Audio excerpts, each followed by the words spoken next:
I'm Gina Louise Shara. I'm the City Council President, and I will be presiding this evening. This meeting and all participating on Zoom will be audio and video recorded. We'll begin with public comment, then after public comment, we will convene the meeting. I'm just going to note there's no obligation for the mayor to attend council meetings, but since it's highly unusual for the mayor not to be here, I'm just going to note for people that Mayor Narkowitz is not here today because he had a prior family obligation. So I would just I told him I would let people know that he couldn't be here and he apologizes, but there are other people from the city that are here to represent the items that are on the agenda. So if you wish to make a public comment, please use the raise hand feature. The raise hand feature is at the bottom, in the bottom menu bar under reactions, or it's at the bottom of the participants panel, which opens if you click on participants at the bottom of the screen. If you're calling in by phone, you can raise your hand by hitting *9. If you're having trouble raising your hand, you may use the chat feature to send a message to me. To ensure equal access, and because of the open meeting law, technical problems such as not being able to raise your hand are the only thing the chat function is used for. It'll only be available during public comment. We cannot accept comment or commentary over chat. Private chat or chat only visible on Zoom during a public meeting is antithetical to an open public process in violation of the council rules for public participation and violates the spirit and potentially the law of open meeting law. If you would like to submit a written public comment, please email it to citycouncil@Northamptonma.gov, and it will be sent to all councilors and will be part of the public record. I'll unmute each raised hand in the order raised to make a comment. Before you begin, please state your name and your city or town for the public record. To ensure everyone has an equal opportunity to speak, the council limits comments to 3 minutes. You're in no way obligated to use the full 3 minutes, but if you do, after 3 minutes, I will ask you to please finish your sentence. According to council rules, we do not respond during public comment as it's your time to speak. So while your comments should be directed to us, you'll understand when we don't respond to you. Our rules also state that councilors and members of the public shall conduct themselves with civility and respect at all times. Your protected speech is a constitutional right and one that we ask you to wield with consideration and respect for all, and with recognition that the public space that grants you that freedom is shared equally by everyone. Also, according to open meeting law, if someone is disrupting a meeting, they may be removed. You may speak on any topic. It doesn't need to be an item on the agenda. I ask that all but the council turn off your video until called upon. Only the person recognized has the floor, and all comments are to be directed to the council. This meeting can also be watched on Channel 15 or by streaming on Northampton Open Media's YouTube or other platforms. The recording of this meeting will be available at Northampton Open Media's Government Video Archive channel on YouTube, and I thank them as always for their public service. Okay, let's see. First up is Oliver Kalhammer. Okay, you can hear me? Hi, my name's Oliver Kalhammer. I live on Warfield Place, Northampton. I'd like to speak against this culturally and ecologically insensitive repaving and tree removal plan for Warfield Place. This plan goes against the City of Northampton's Sustainable Northampton Plan in a number of registers. And it also goes against the declaration of the climate emergency. The smearing petrochemicals all over the road and cutting down healthy and mature shade trees is not the way to meet those commitments. I'd like to clear up some mischaracterizations. Donna Lascalia and Rich Parcelletti of DPW and the tree warden characterized these beautiful cherry trees as being diseased. We actually got advice from a certified arborist that's quite to the contrary. He says that these cherry trees are not diseased, they are not in decline, there is no decay.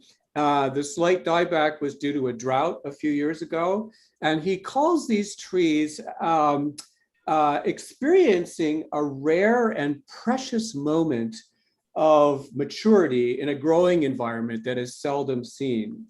So, and he strongly pushes back that these trees are frail or candidates for removal. So we beg you to stop this ill-advised project. It goes against the commitments that council has already made. And these trees are beloved. We have a 2,000 name petition. Plus, they've also been made Buddhist priests through an ordination to ceremony by very well-known Buddhists from all across America. So we beg you to reconsider this. There's still time. That construction has not yet started, but it is a completely wrong-minded initiative. And that's all I have to say. Thank you. Thank you. Next is Benjamin Spencer.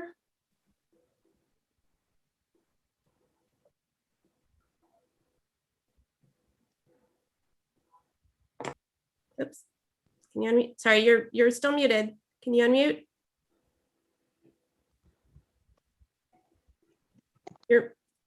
Can you unmute? Hold on. How's this? Yep, there you go. Okay. Thanks for your patience. So Benjamin Spencer, I live on Rust Avenue in Northampton. Just checking in to say a hearty thank you to Mayor Narkowitz for having come out and met with our neighborhood and listened to our concerns and having to change the plan for this parcel on Chapel Street to now include growing the neighborhood. I am so looking forward to having new neighbors, and the people who will be living on this parcel will be in just one of the most beautiful locations in town. They're going to be so grateful that it played out this way. So I really just wanted to check in here and say how much I appreciate it. My family appreciates this. The whole neighborhood just breathed a huge sigh of relief when the change happened.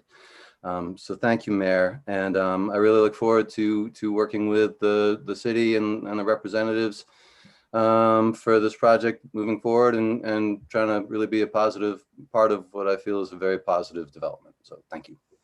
Thank you. Next is David's iPad.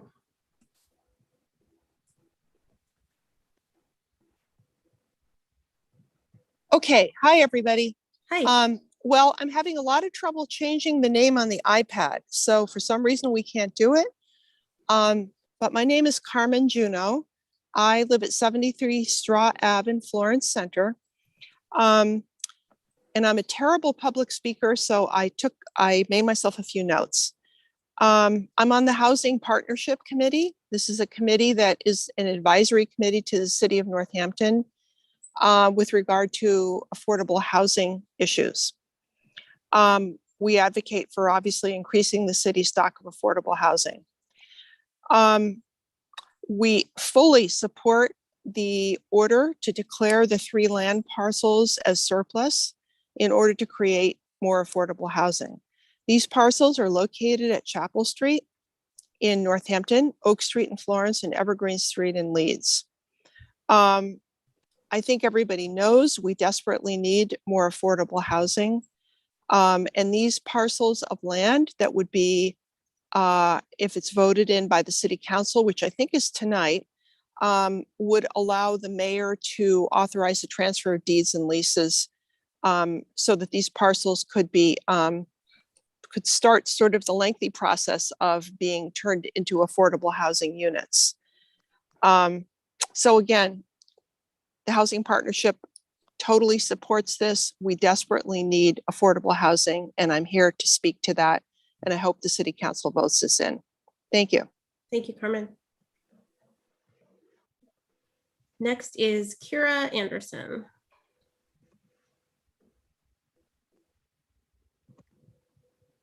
Hi, thank you. My name's Kira Anderson, and I'm on 42 Monroe in Northampton. I'm speaking out, asking why it's too late to make changes to the Main Street redesign, and I want to know the actual reason. The deadline to finalize 25% of the design elements is in December. This design team can do the work.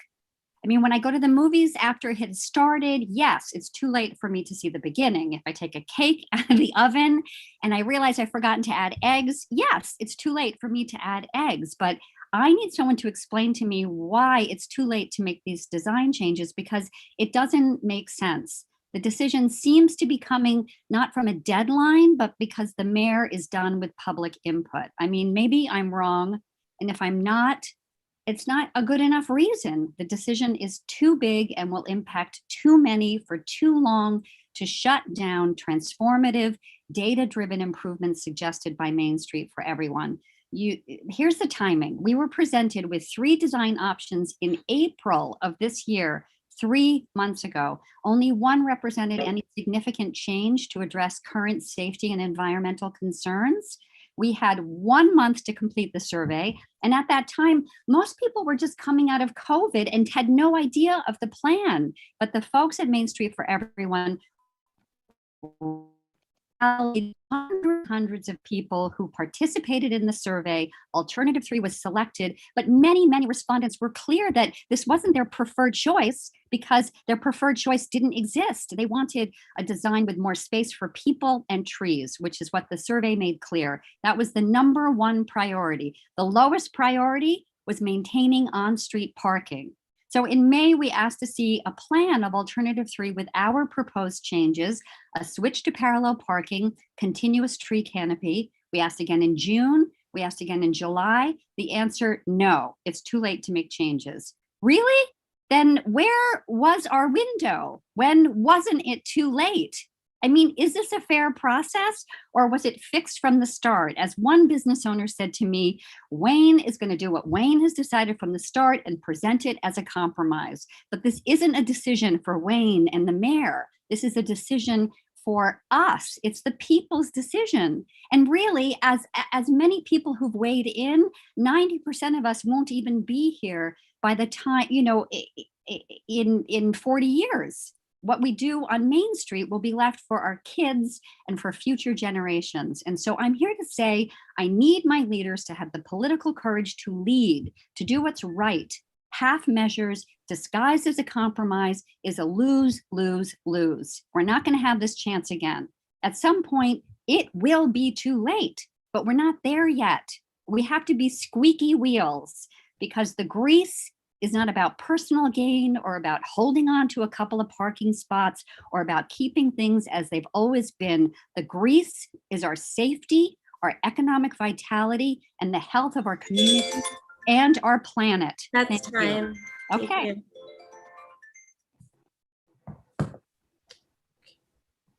Next is Cecilia Shiner.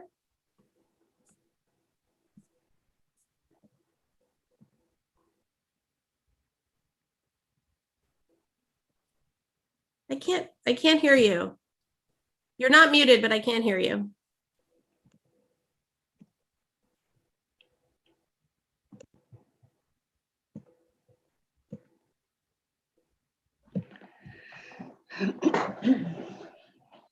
Whoa, what is happening? Okay, now you're muted. I'm gonna try and unmute you again. No, it's not working for some reason. Okay, why don't you work on that? I'm going to go to some other people and I'll come back to you, Cecilia, okay? Okay, Susan Thurbridge.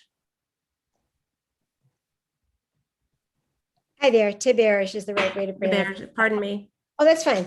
So I appreciate this time to speak. I live on Rocky Hill Road in Florence. In fact, we recently built a home here and we lived in Amherst for a very long time. And I was so thrilled with the level of climate awareness around the regulations around trees and around protecting the land and water. I just was so excited. Most people probably aren't excited about regulations like that, but as a person who a co-founder of Climate Action Now, I just feel like, these rules we need them. They're wonderful. And so I have to say, I am so puzzled by this decision to cut down these 7 old and profoundly carbon sinking cherry trees on Warfield Place. And, coincidentally, I spent the morning, not the whole morning, but I had a fairly long phone call. Joe Comerford was there and a number of people from Climate Action Now and Dr. William Mumma, who's worked on the IPCC. He's an international expert on this whole area of trees and carbon sinking. And so it was just this morning that we were all agreeing, and Dr. Muma was so, he's such a great speaker, and he was just passionately talking about how old trees, the more research we do, we find it's the really old trees that are holding all of the carbon.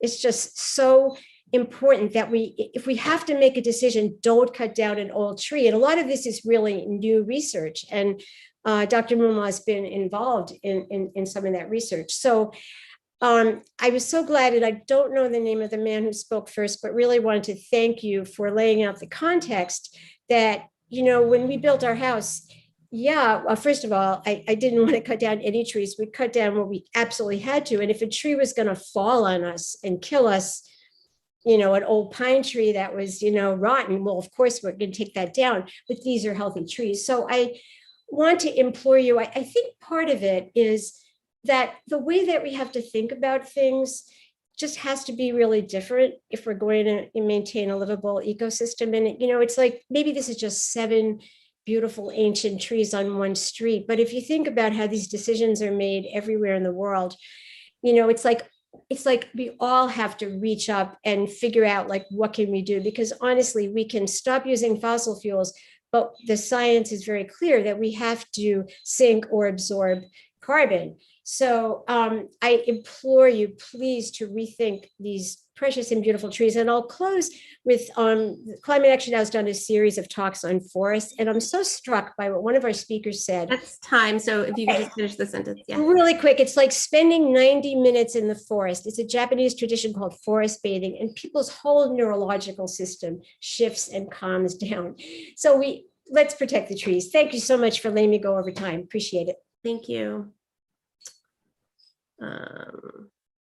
Okay. Cecilia, feeling good about it? Thumbs up? Yeah. Okay, let's give it a try. Okay, can you hear me now? Yes. Okay, yes. awesome. I'm so sorry. No I thought it worries. was fine. Okay, so Cecilia Shiner, I live on Warfield Place in Northampton. So I wrote something down. So as we face the destruction of our street in the coming days and months, I want to write or tell you, this is a letter I wrote to the city leaders, to let you know how deeply disappointed I am with the lack of care you have shown for the trees, wildlife, and residents of Warfield Place. I am one of those people who wants to believe that government can do a great deal of good in this world, but our street's recent experience has dimmed that hope. It was one thing to proceed with this plan before you heard our concerns, and now you have done so and you still don't care. It's been 40 years since Dr. Seuss published the Lorax, and yet it seems like some people won't learn the lessons he imparted. Unless someone like you cares a whole awful lot, nothing is going to get better. It's not. So, you know, once again, we implore the city to rethink the plan and to take into consideration issues such as accessibility for people who live here, since we know specific residents on our street that are going to lose accessibility because of this plan. Thank you so much for your time. Thank you. Tom Riddell.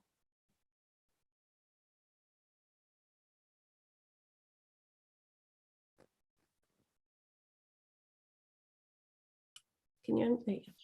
There we go.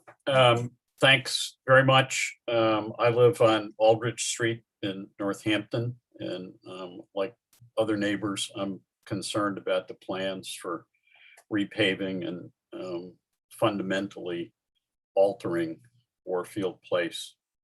I think there's an opportunity. It's what the petition that over 2,000 people have signed, to take a pause, step back a little bit, and pursue some of the goals that are in the Sustainable Northampton Plan, including collaboration with neighborhoods and considered broad planning for the future of the street, including the street, the sidewalks, the trees, other issues of sustainability.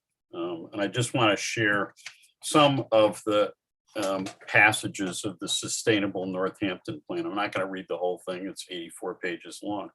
The vision: inclusiveness, tolerance, and civic-mindedness by embracing diversity and encouraging full participation in community conversations.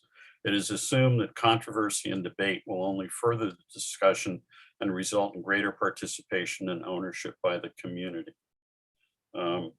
In guiding principles, recognize and foster the unique history, character, and function of each residential, commercial, mixed-use, and open space neighborhood. Operate the city as a democratic enterprise that is responsive and responsible to the interests of the citizens.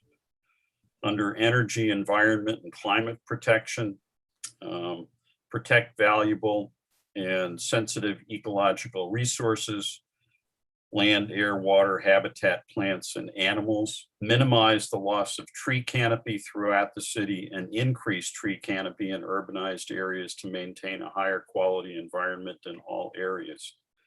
And under a section under land use about street trees, continue to improve streetscape design standards for street trees and streetscape. Under open space, preserve natural and cultural resources and the environment, consistently apply the criteria for preservation of the environment and resources across all neighborhoods and areas. And under heritage resources, which are defined as sites, including landscape settings that exemplify the heritage of the city and its neighborhoods. Increase the level of public participation in heritage resource identification and preservation, including involvement with local schools and colleges. There's an opportunity to step back and to have a neighborhood and city collaboration in developing a plan for Warfield Place that protects the resources that are there and are valued by the neighbors and the neighborhood. Thank you. Thank you. Next is J.M. Sorrell. You just answered my question. Thank you. Counselor, I sent you a chat, making sure I was in the queue. So that answers the question. No, thank you. I missed that. Sorry. There you are. I actually live in Haydenville, 3 houses over the line from Leeds. But I have worked and lived in Northampton and owned property in Northampton for much of the last 40 years. So I have a stake in what happens in Northampton. I am wanting to address what's going on with the cherry trees at Warfield Place.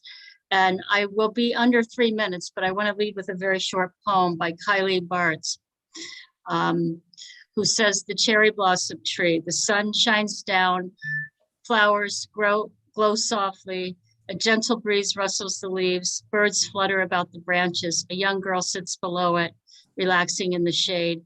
The sweet smell of cherry blossoms fills the air, and I know I am home." Cherry trees are home to its human residents and those of us who have walked the street over the years. Warfield Place residents are stewards of these magnificent trees, and they are doing everything in their power to protect them, just as any of us would protect family members.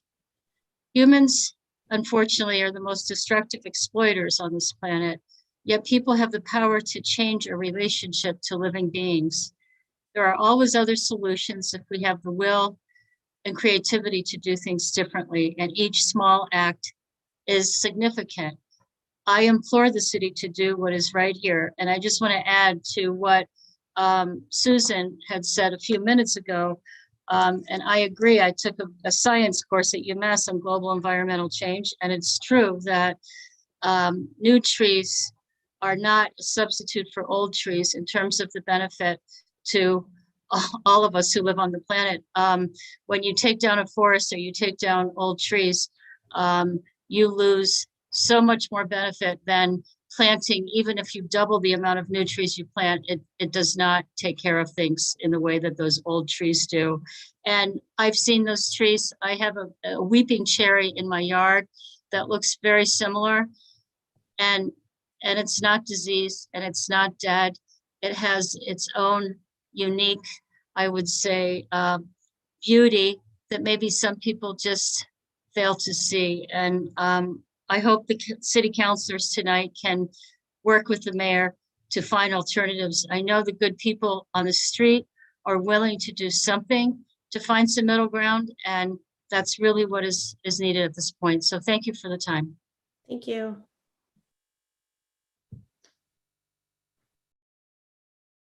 Next is Ivy Van.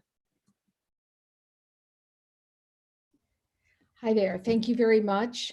I'm Ivy Van. I am a town planner, and I was asked by the residents of Warfield Place to take a look at the street and to see whether I thought there were good reasons from a design standpoint to do major work to the street.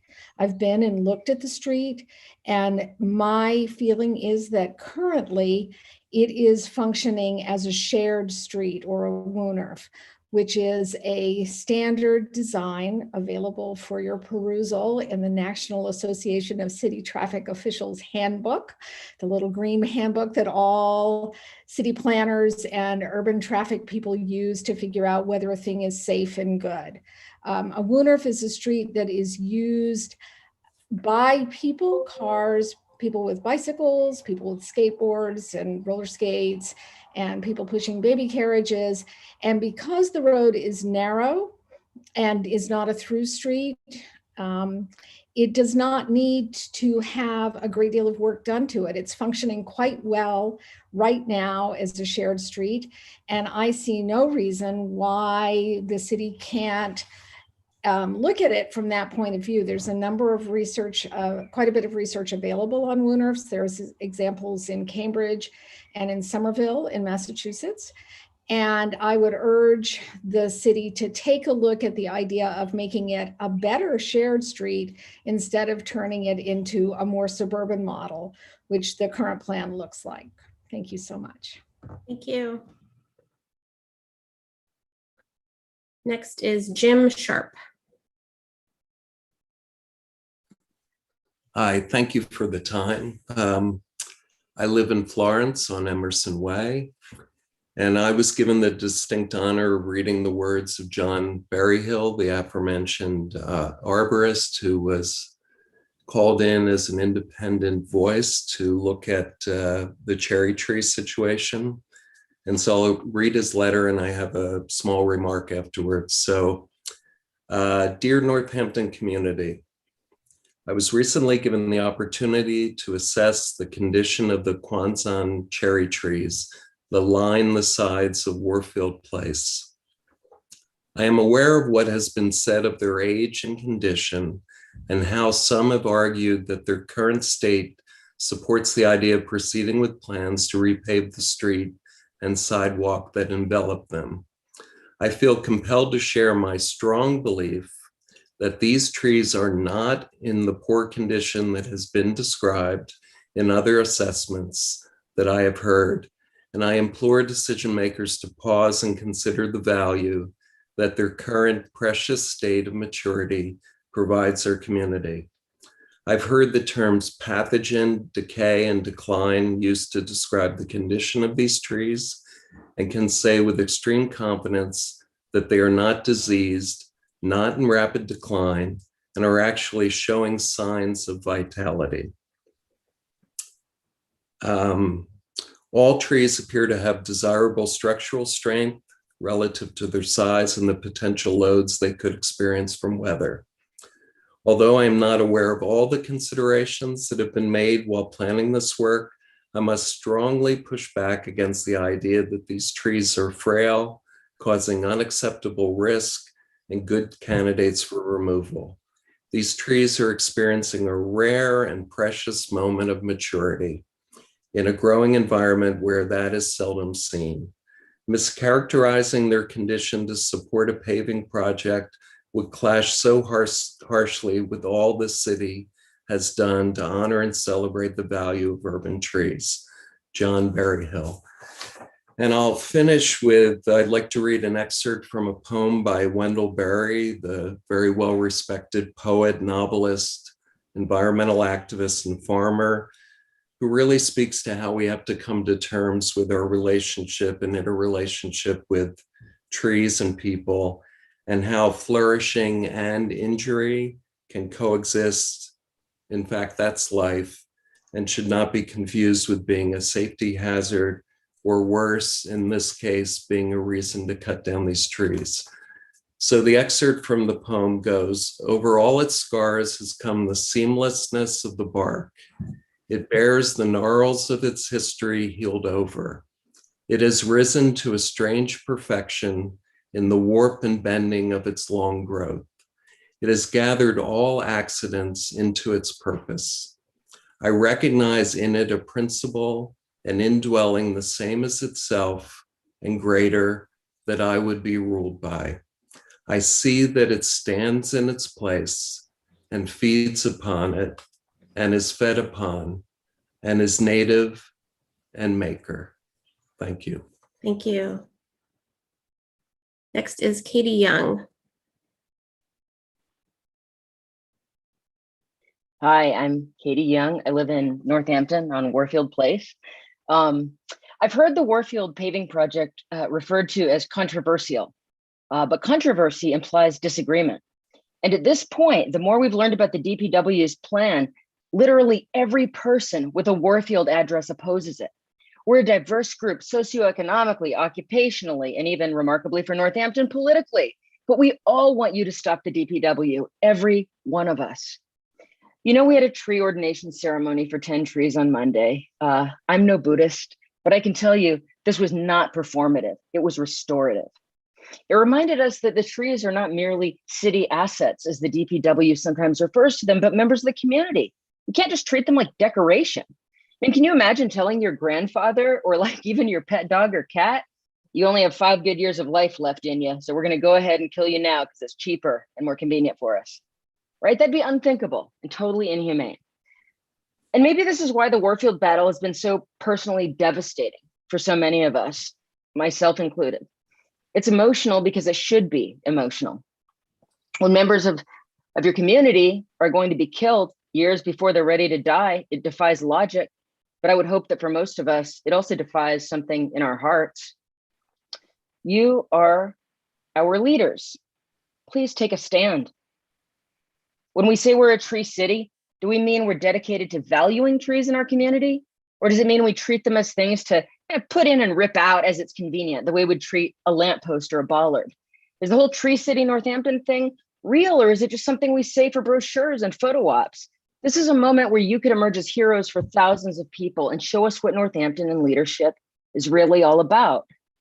And lastly, please do not say, I can't do anything or it's out of my hands. You know that it's not. You could pass a resolution. You could take a stand in the Gazette. You could come to our street and meet us in person. You can say publicly, you know what, on second thought, we can do better. But please don't say nothing when your constituents are desperate for leadership.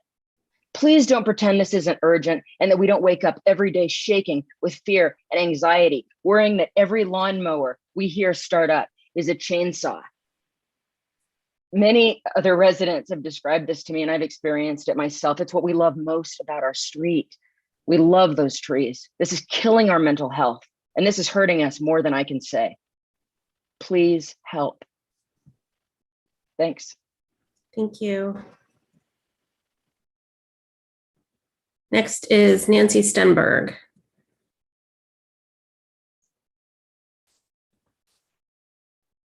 Thank you, Madam Chair. Can you hear me? Yes. Great. So good evening, everybody. I'm Nancy Stenberg. I live in East Hampton, but I spend a lot of my time in Northampton, and I know many of the people here tonight, and I am a friend of Warfield Place. So I've been studying this. The city's decision to pave the street surface was based on 2 things and 2 things only. But before we talk about those, let's talk about many other things that seem to have not been considered. Traffic need was not considered. The street gets almost no traffic and gets no through traffic. It literally leads to nowhere, unlike many of the other streets in Northampton, which are in terrible condition, which lead downtown or to the bike path. Citizen complaints were not considered. The DPW admitted they've received 0 complaints about Warfield Place, not from residents, not from neighbors, not from anyone else. Other streets in the area get dozens of complaints every single year. Resident desire, as we've heard several times already, was not considered. Literally every single person with a Warfield Place address poses the plan and wants the DPW to hit pause. Every single person. Other streets in the city have people begging for repavement, but everyone on Warfield is begging you to stop. This should tell you something. Accessibility was not considered. The city is now trying to make it sound as if the ADA mandates the repavement project, but this is false. Once the city already decided to pave the street that no one wanted to pave, then of course, yes, they have to redo the sidewalks. But let's not pretend that the ADA was the motivation, and really, it's an insult to people with disabilities. So, if traffic needs, citizen complaints, resident desire, and the ADA were not what got Warfield selected, how was Warfield selected? Two factors. The algorithm placed only half of Warfield Place into the bottom 31% of streets. So there are obviously still a ton of streets in worse condition and many in equal condition, but only half of Warfield, half of it, should have ever been eligible. Second, among that 1/3 of streets, the DPW selected a street they thought would be cheap to pave. The DPW says they had a list of candidates and Warfield was the cheapest. Lastly, the city has dug in its heels about this wildly unpopular project, and we can't figure out why. There are so many alternatives. They could choose another street. In East Hampton, we sometimes pave parts of a street every year. It's like a Christmas present. Gives us something to look forward to.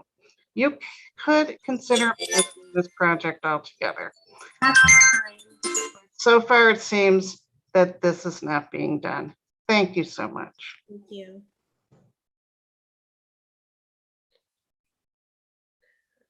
Next is Meg.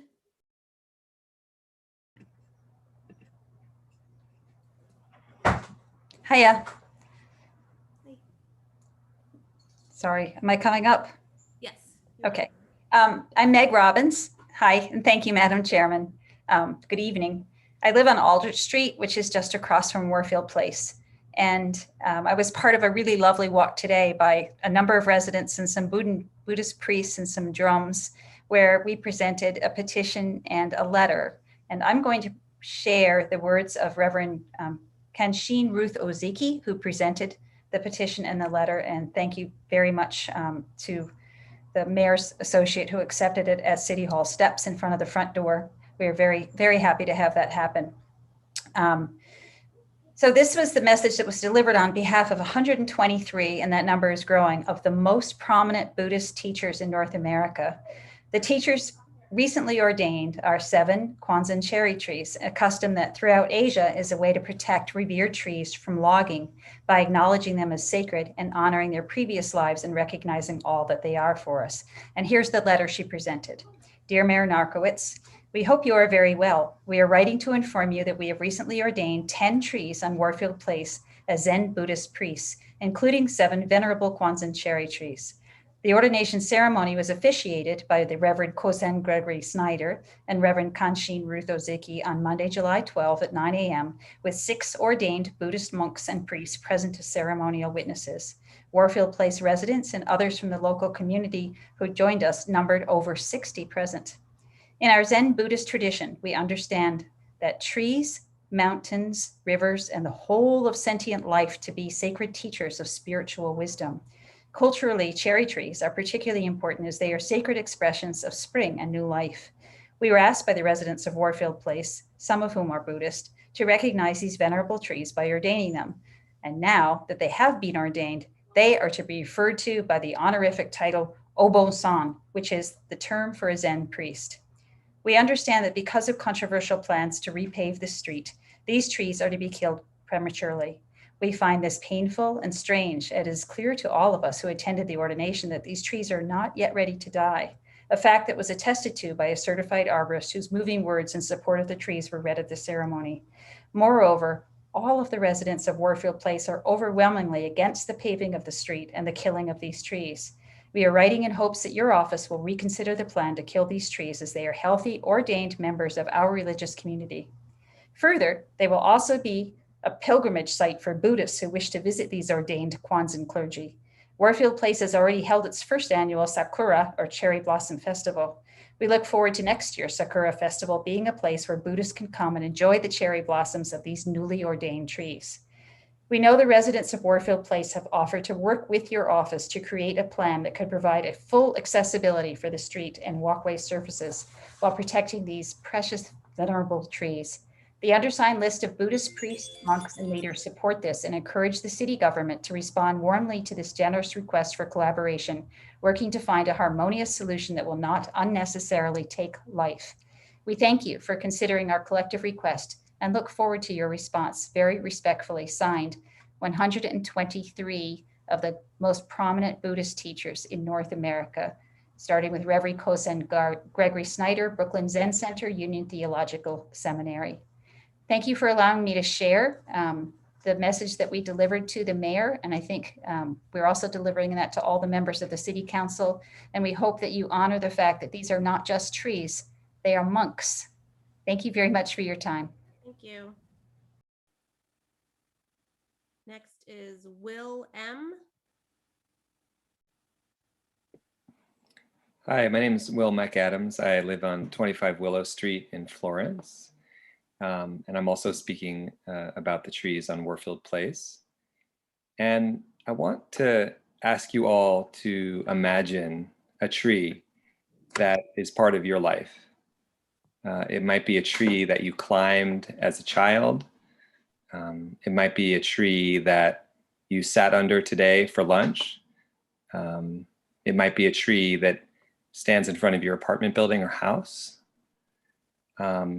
And it might be a tree that you've had conversations with loved ones under. Or it might be a tree that one of your children took a leaf off and made used a crayon to trace onto a piece of paper. It might be a tree that you picked bark off of in a moment. And now I want you to imagine yourself chopping down that tree. Not someone you hired, not someone you asked, or not someone you directed to do it, but yourself. You might chop it down with an axe. You might be chopping it down or cutting it down with a chainsaw. You might be pulling it out from the ground with a chain wrapped around it and pulling it out by its roots. And I really ask you to consider honestly the question, what gives you that right? Thank you. Thank you. Next is Liz Gadet.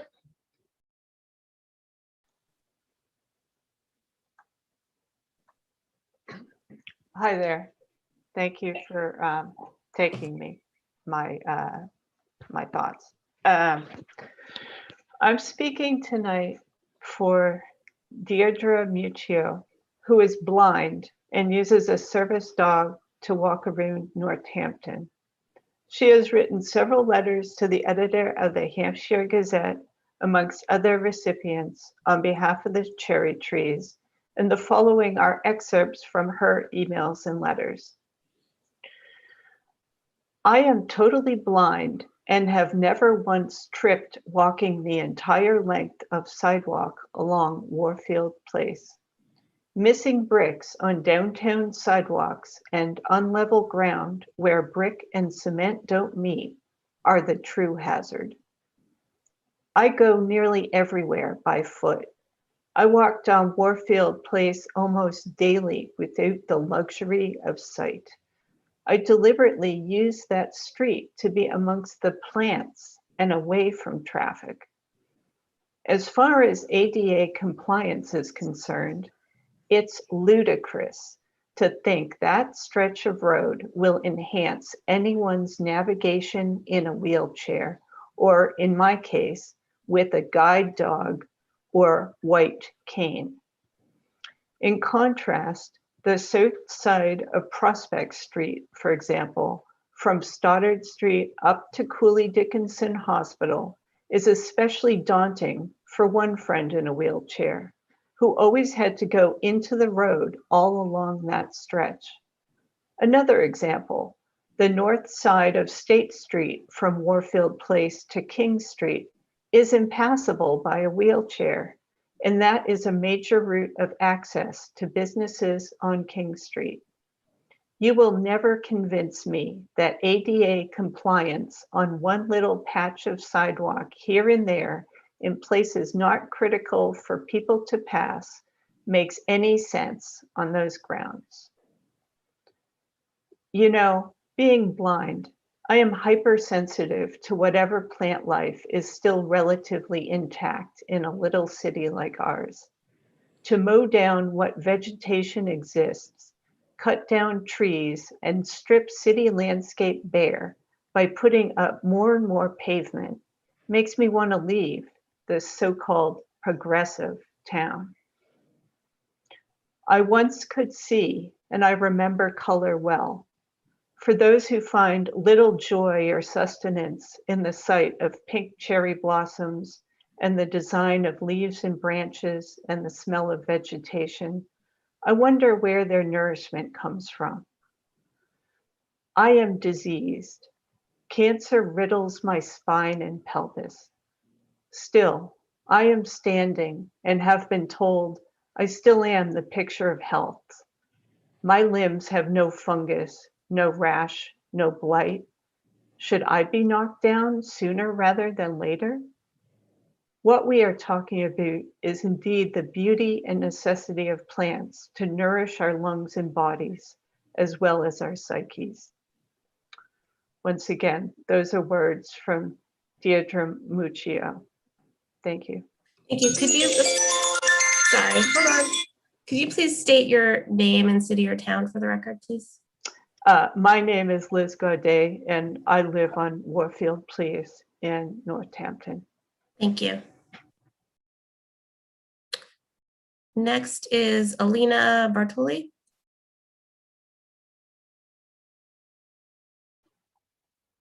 Good evening. My name's Elena Bartoli, and I live on Barrett Street, and my parents live on Aldrich Street.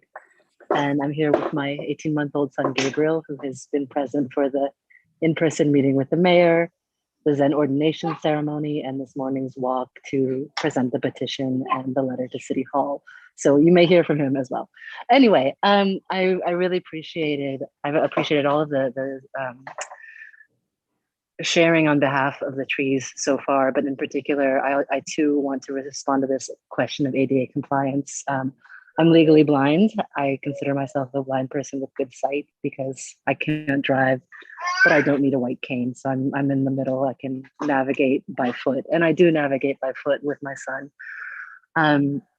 And I too, actually, I've been resident on and off in Northampton for 27 years now. I haven't spent much time on Warfield Place. I've only actually walked on Warfield Place. I walked on Warfield Place more in the past 3 months than I have in my entire time as a Northampton resident. And I walked there today again. And what struck me as what struck the previous letter read by Liz is that it's a quite flat sidewalk. It is comfortable to walk on. It is clear.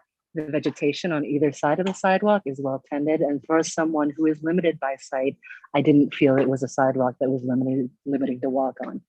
On the other hand, Prospect Street between Finn and Summer, Aldrich Street, where I personally have tripped and fell. I tripped and fell when I was pregnant on an area of the sidewalk that has been repeatedly called out to the city.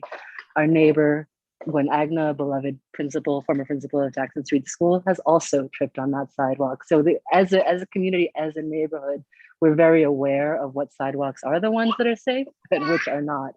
The State Street extension is a place where I walk in the street because I don't feel safe walking on the sidewalk. The same can be said of, I had a list. Let me check my list. I'm going to go through my list that I put together today. So State Street extension, Barrett Street between Coach Light condominiums and Carlon Drive. Church Street doesn't have any sidewalks. Aldrich Street, as I mentioned, and again, Prospect between Summer and Quinn.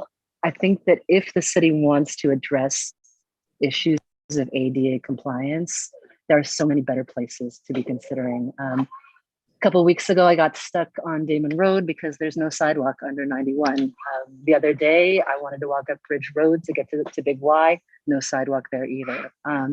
So again, you know, my blindness is recent. I was able to drive at one time. I am no longer. So now I'm really learning where I can and cannot go. And I am finding myself with a disability, and I'm finding that I am disabled by the choices that have been made by the city as to where people can and cannot walk.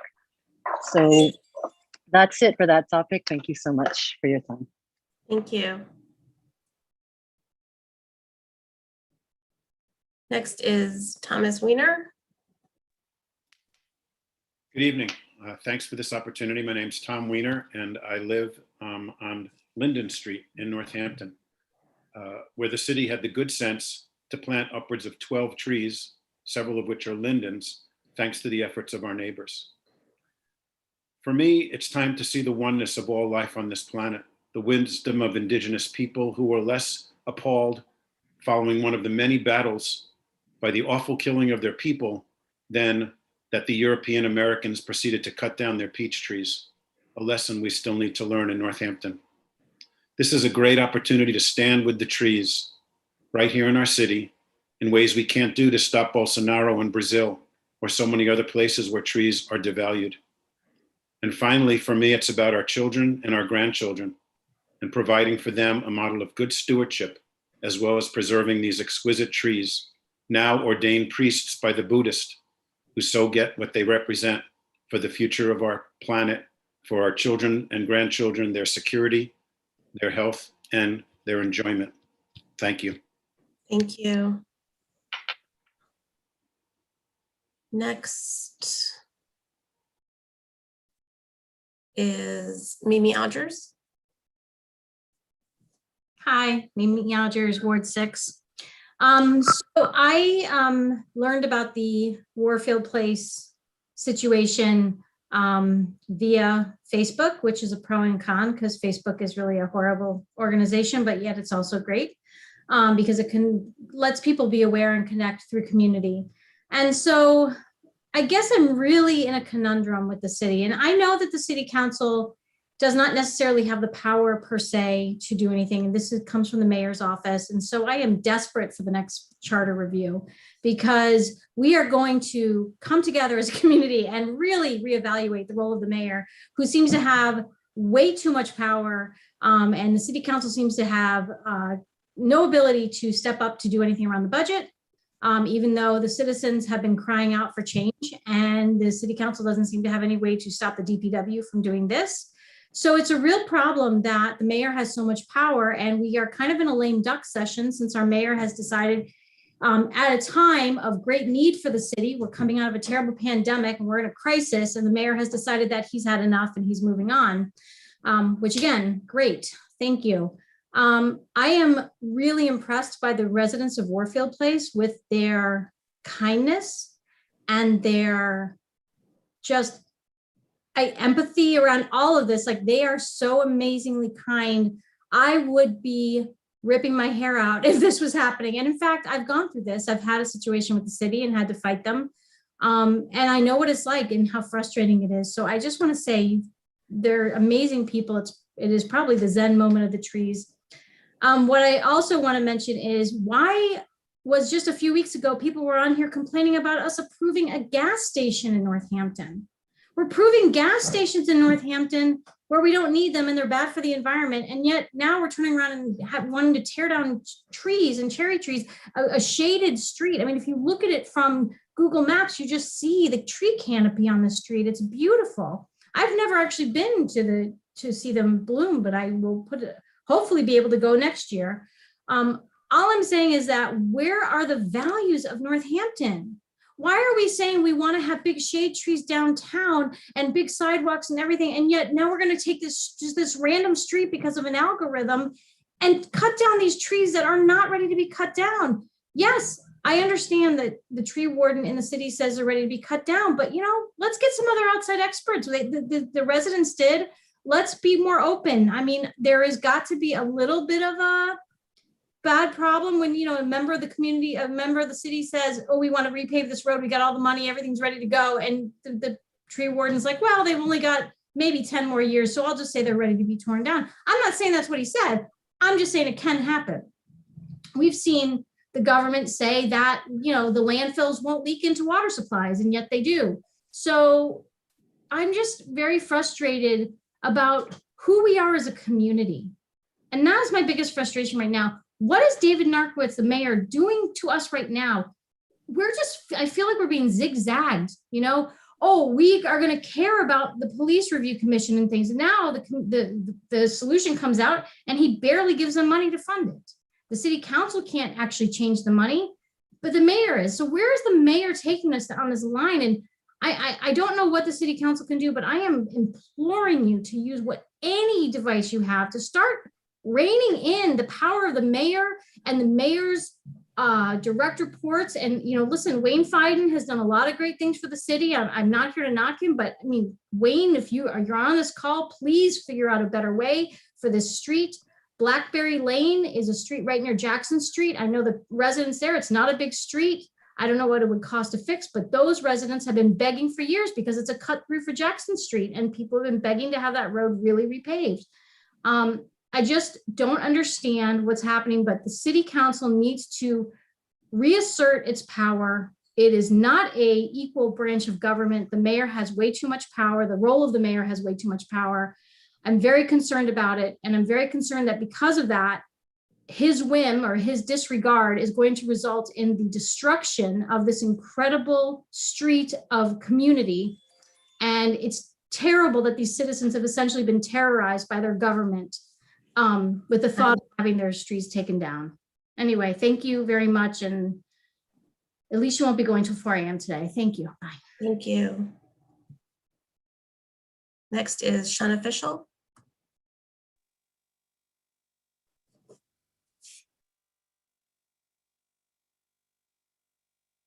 You're unmuted, but I can't hear you.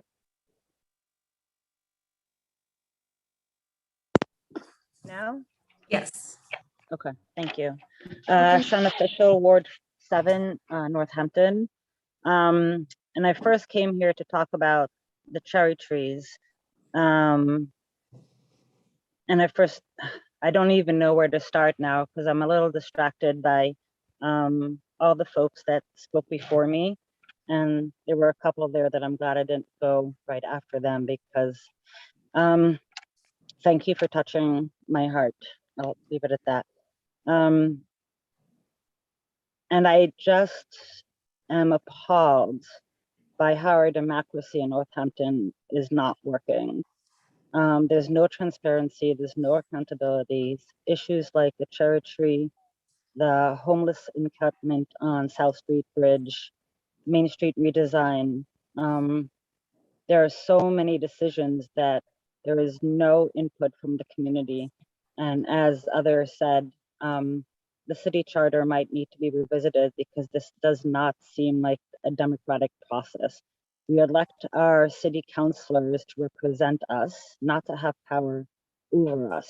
We elect the mayor to represent us in our choices and not to have power over us. It's a big responsibility to decide based on the voice of the people and to really listen.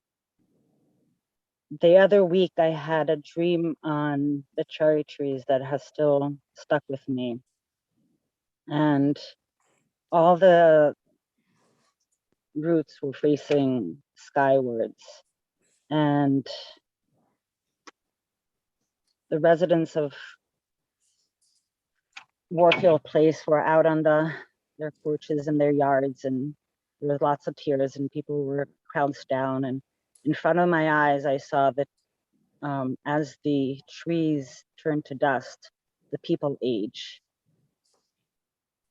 We have 1 million acres of forest burning in our country, and you want to cut down one more tree?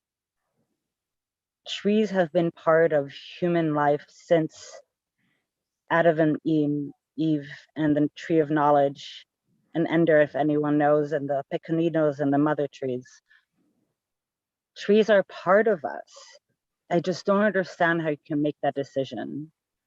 And people disagree. This is our tax money, our neighborhood. How is it possible that everyone says no and we cannot stop it? The homeless individuals living on the South Street Bridge. You found space for furniture when you needed to have COVID shots. Find space for people. And the Main Street redesign, I understand the 16.6 million was for transportation. What about better municipal transportation? There needs to be accountability. Thank you. Thank you. Next is Margaret. Hi, my name is Margaret Sawyer. I live in Amherst, but I work in Northampton at the Pioneer Valley Workers Center. Thank you, all of you kind people who've been here tonight. I don't come to Northampton City Council meetings. Usually I participate in Amherst where I live, but I felt compelled to come tonight because this tree thing just seems so like such a symbol of so many actions that so many people around our country are trying to take. We're living in a time right now where it's just clear that government overreach is an enormous problem, that we're seeing now so many of us as white people are seeing so late, and things we had turned our eyes against or closed our eyes to, so many truths about the way that the police and the government commit violence against our own citizens. And it just seems strange to me that in this moment of awakening and also of tenderness and coming together around the virus and the pandemic, that the city would choose this odd little battle to fight and try to win over these residents. And I especially am here tonight because I have such deep admiration for Lois Ahrens. She is a gem in our community.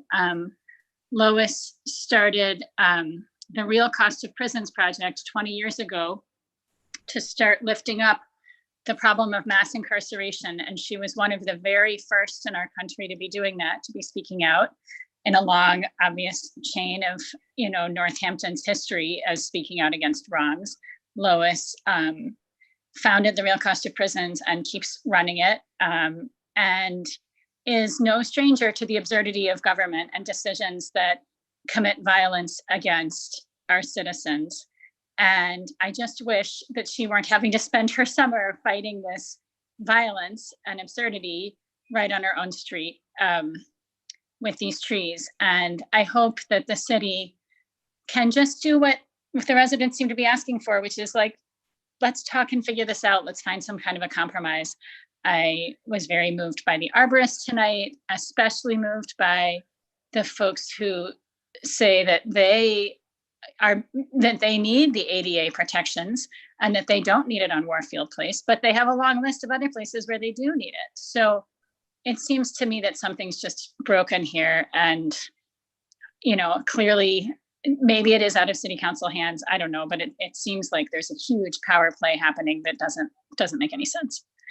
Thank you. Thank you. Next is Henry Morgan. Hello, can you hear me? Yes. All right. Well, I did write out a little comment about how the Department of Community Care should be non-carceral and shouldn't do joint responses with police, but honestly, that doesn't seem appropriate right now because of the fact that you guys don't listen to us. It's literally your job to listen to us. And I wonder why you don't listen to us. Is it because you think that the people don't know what they need? Is it because you think that individuals don't understand what their government should look like? Is it because you're too afraid to bite the hand that feeds you? Is it because you're scared of disrupting the status quo and destroying your political reputation? I don't know. But to be honest, to those of us that come here and tell you what we need, it doesn't matter. All we see is that you haven't listened to us.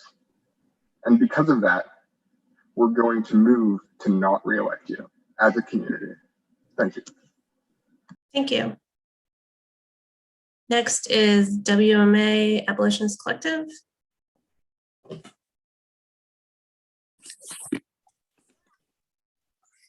Just a second. Hello, my name is Jose Adastra. I live in Northampton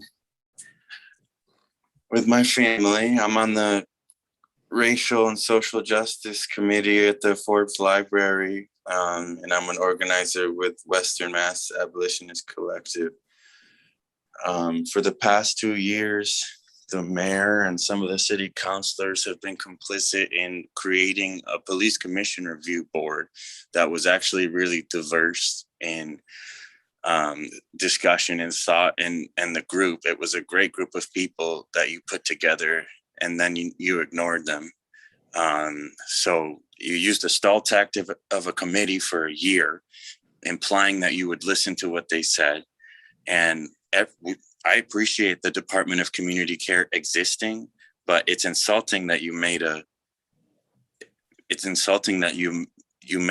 review and now 2 years later, it still doesn't operate. You could have assigned that money immediately. We wouldn't have to be talking about the South Bridge Street encampment, okay? And to say that those people need that for supplies is ridiculous. It's insulting.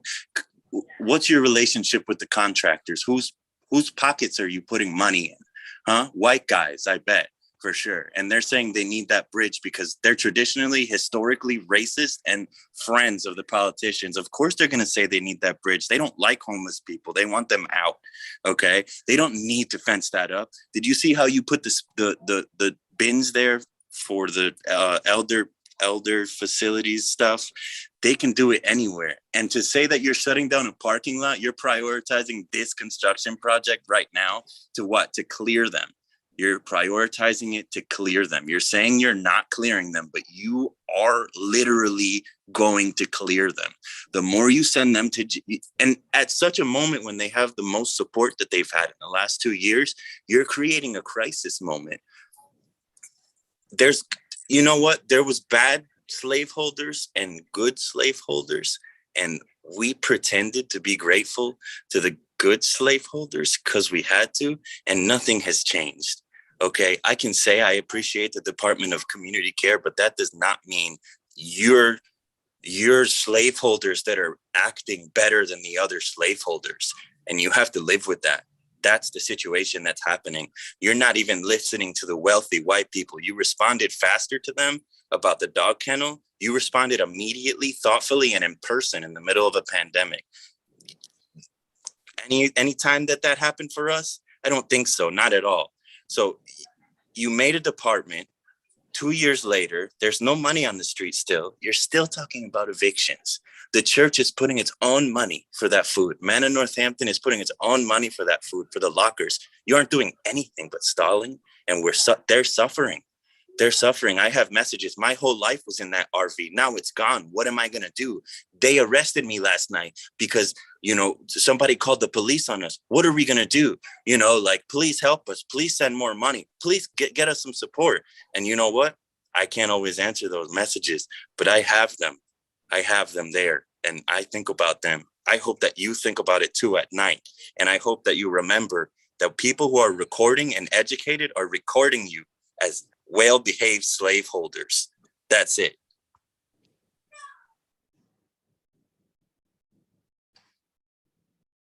Next is Lily Lombard.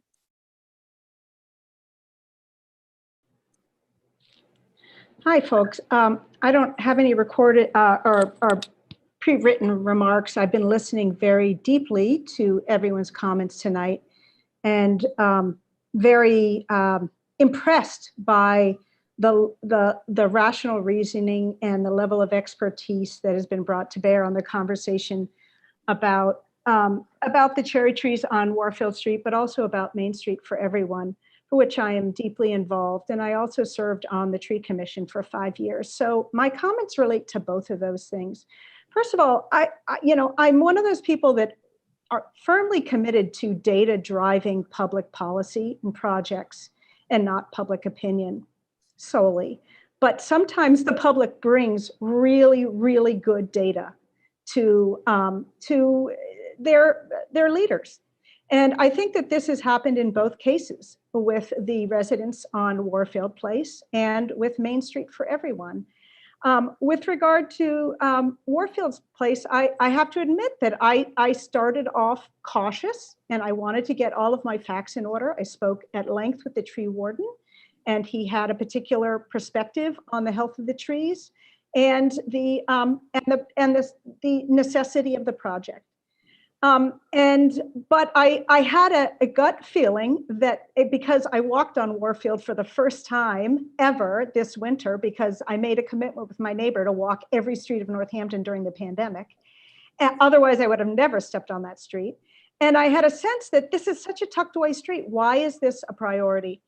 And then when I heard tonight the assessment of John Berryhill, an arborist, a very well-respected arborist in our community, and of Ivy Van, who actually has a name for the type of street that Warfield is, I shifted.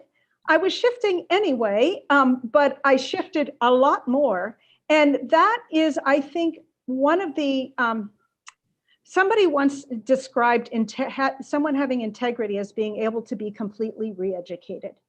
And I want that of us to at any moment learn new information and be completely re-educated. And I especially want that of my elected officials. And what I observe, sadly, in both cases of the Warfield cherry trees and Main Street for Everyone is an intransigence. A decision that the public input is closed, the decision has been made, and I value decisiveness. I'm a decisive person, but intransigence is not decisiveness, especially in the face of new information. And so I just beg of you to stay open to new information. It's the only way our community is going to grow and survive through these really challenging decades ahead. Trees have value, and you've heard that the street is small enough that the net public benefit to cutting them down is really questionable. Now, I just wanted to distinguish. That's time, Lily. Okay, thank you. Thank you. Next is Michael.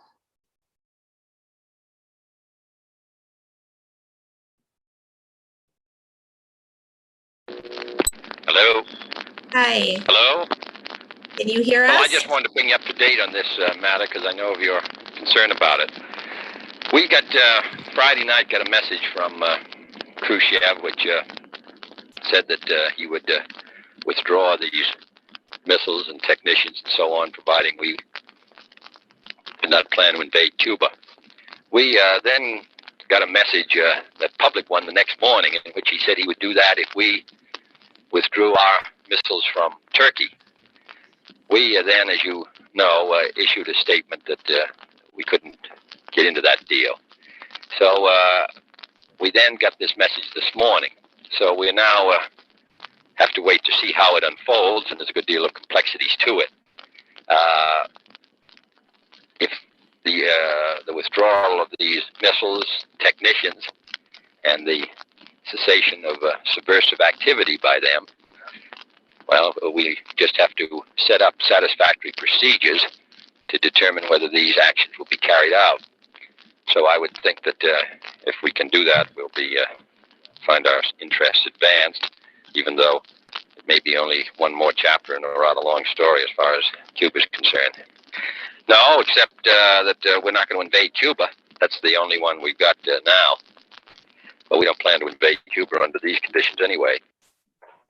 Speaker, yesterday, the United States was suddenly and deliberately attacked by Empire of Japan. We will gain the inevitable triumph, so help us God.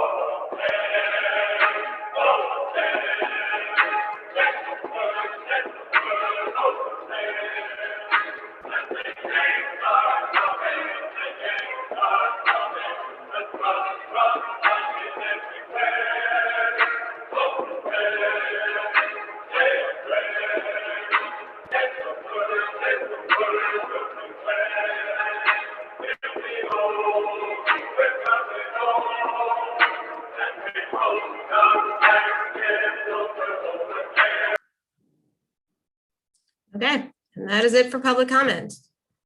Laura, will you please take the roll? Counselor Dwight. Here. Counselor Foster. Here. Counselor Jarrett. Here. Counselor Labarge.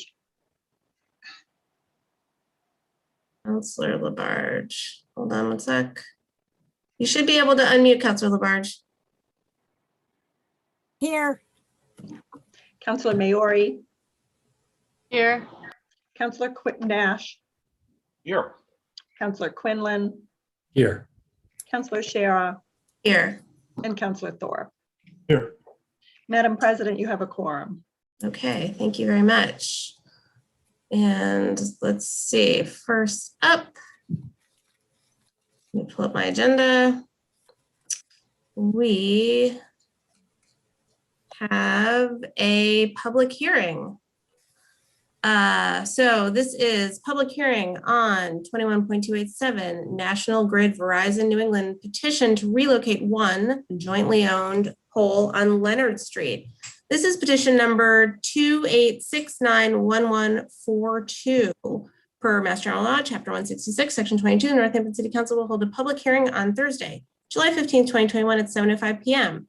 on National Grid Verizon New England's petition to relocate one jointly owned pole on Leonard Street to the opposite side of the road to make way for road reconfiguration. City Council will hear all persons who wish to be heard thereon. Move to open the public hearing, please. Second that. Motion is made and seconded to open the public hearing. Any discussion on opening? Roll call, please, Laura, on opening the public hearing. Counselor Dwight. Yes. Counselor Foster. Yes. Counselor Jarrett. Yes. Counselor Labarge. Yes. Counselor Maori. Yes. Counselor Nash. Yes. Counselor Quinlan. Yes. Counselor Shara. Yes. And Counselor Thorpe. Yes. Okay, the hearing's open. I'm just going to read the DPW recommendation real quick, and then I see Lisa is here. So this is a memo to Director Lascalia from engineer Maggie Chan, June 3rd. National Grid is proposing to relocate one pole, number 15, on Leonard Street, beginning at a point approximately 51 feet southwest of the center line of the intersection of Haydenville Road, Route 9, to the opposite side of the road to make way for roadway realignment. There are no conflicts with public utilities or public shade trees at the proposed location for pole number 15. National Grid must obtain an excavation trench permit issued by the city of Northampton prior to construction. Okay, so for proponents, Lisa, are you here to talk about it? All set. Hi, welcome. Hi. Thank you very much. Good evening, members of the council. Yes, we're just proposing to move that pole number 15 to the opposite side of the street. And it really is just as it says, that road is going to be reconfigured the way it enters Route 9. And it's going to force us to actually move that pole out of the way. So to the other side of the street is where it will be placed. Okay, thank you. Are there any other proponents to speak to this? I don't see any raised hands. Same process as a public hearing, same process, raise your hand if you want to speak to this and you're not on the council. I don't see any opponents. I also see no hands. Any counselors, do you have any questions or comments? Oh, Councilor Maori. Yeah, just briefly, I just want to say this is all part of a refiguring of Leonard Street to make it a safe, the turning out there onto Haydenville Road much safer. So it's going to be a really great upgrade, and the Leonard Street residents, I've talked with them, and they understand the value of this change. So, yeah. Terrific. Any other comments or questions? Okay, you know what to do. Move to close the public hearing, please. Second. Motion's made by Councilor Dwight, seconded either by Councillor Foster or Councillor Thorpe. Councillor Foster? Okay. I did second, yeah. Okay. Any discussion on closing the hearing? Seeing none, roll call, please, Laura. Councillor Foster, Yes. Councillor Jarrett, Yes. Councillor Labarge, Yes. Councillor Maori, Yes. Councillor Nash, Yes. Councillor Quinlan, Yes. Councillor Shara, Yes. Councillor Thorpe, Yes. and Councillor Dwight. Yes. The hearing is closed. And Laura, am I right? Is this under the consent agenda? Unfortunately, I did not put it on the consent agenda. Yeah, I don't see it. Possible to get an approval, that would be great. Okay, so let's, can we have a motion now? From somebody? All right, move approval, please. I'll Thank second you. that.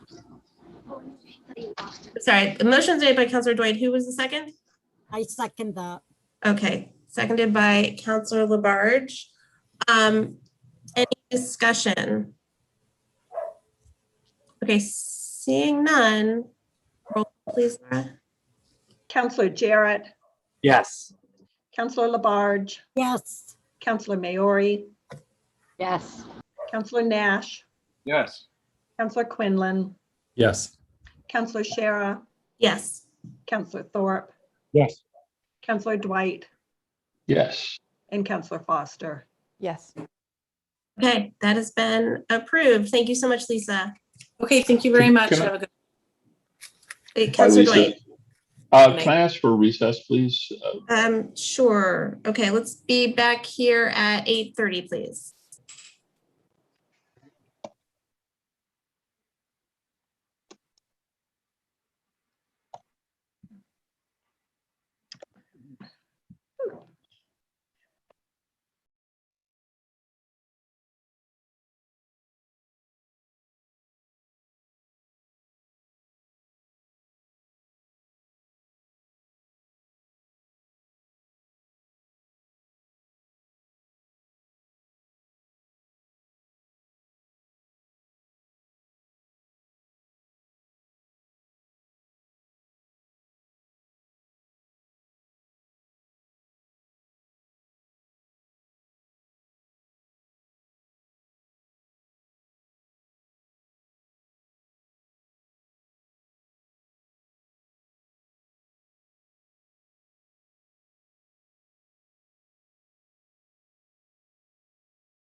Okay, we are back.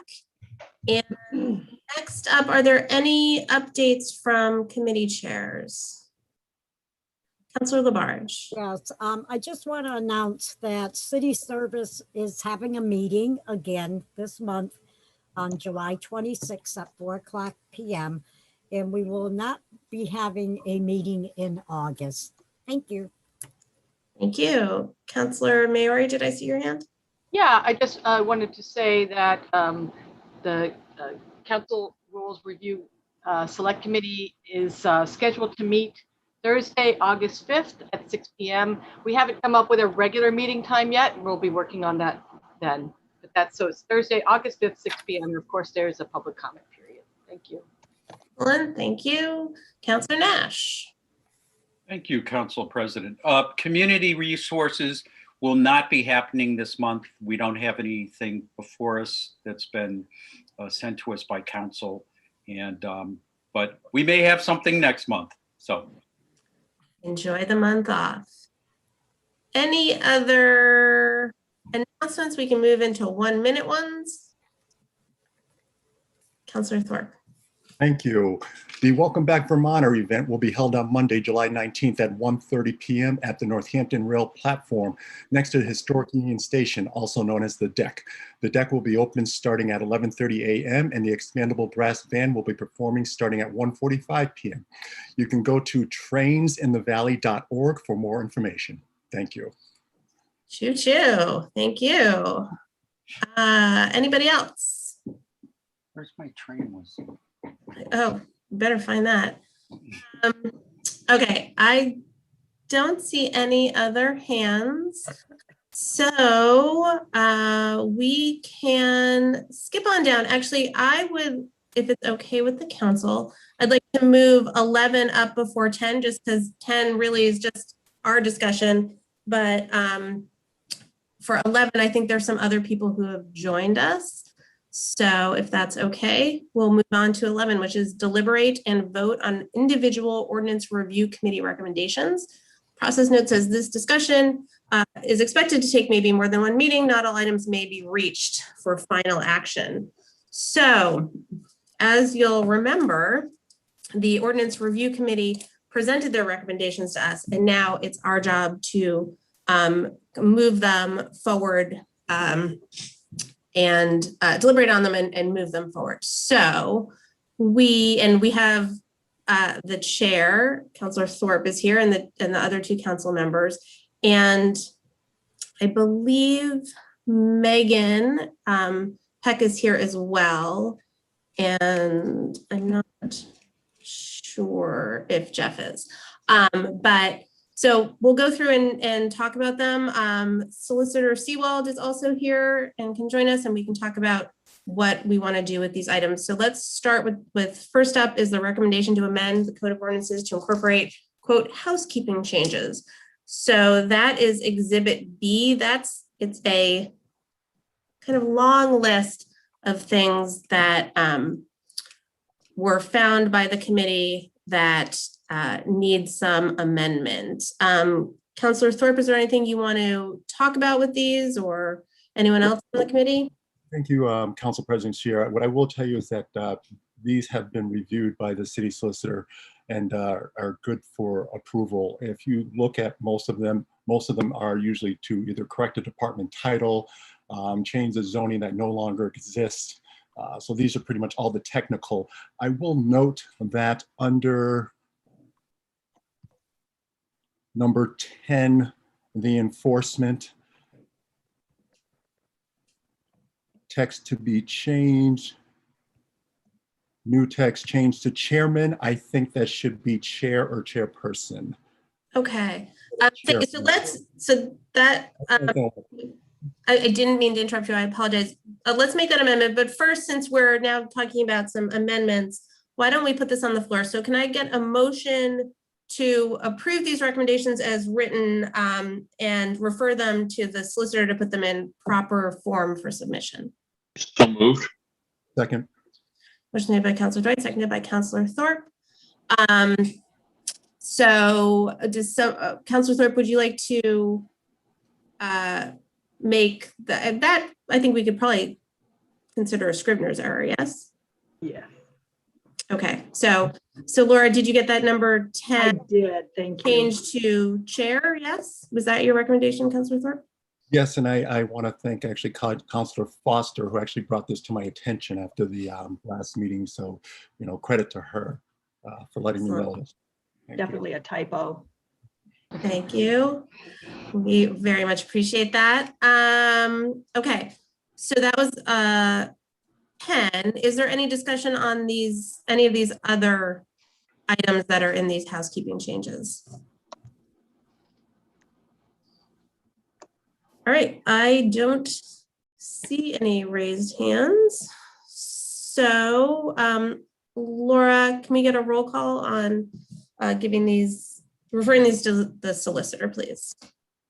Councillor Labarge. Yes. Councillor Maori. Yes. Councillor Nash. Yes. Councillor Quinlan. Yes.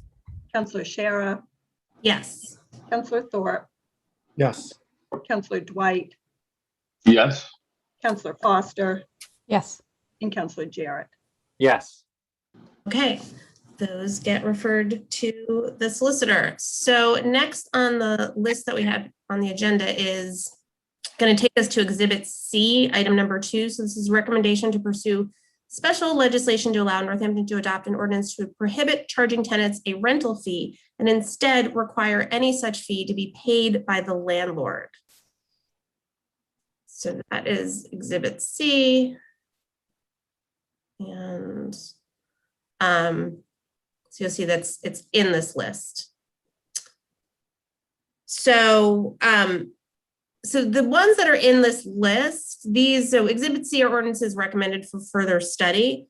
So some of these seem to already kind of be in process or have people working on them. So maybe we'll take them one by one, or I guess we'll take them as they are on the agenda. So referring to this one, both Councilor Jarrett and I have spoken to the housing partnership about this, and the mayor has also spoken about this, and it's something that we would like to ask the council if they would consider allowing this to be drafted as a home rule petition so that it can go to the legislature for this to be changed for Northampton.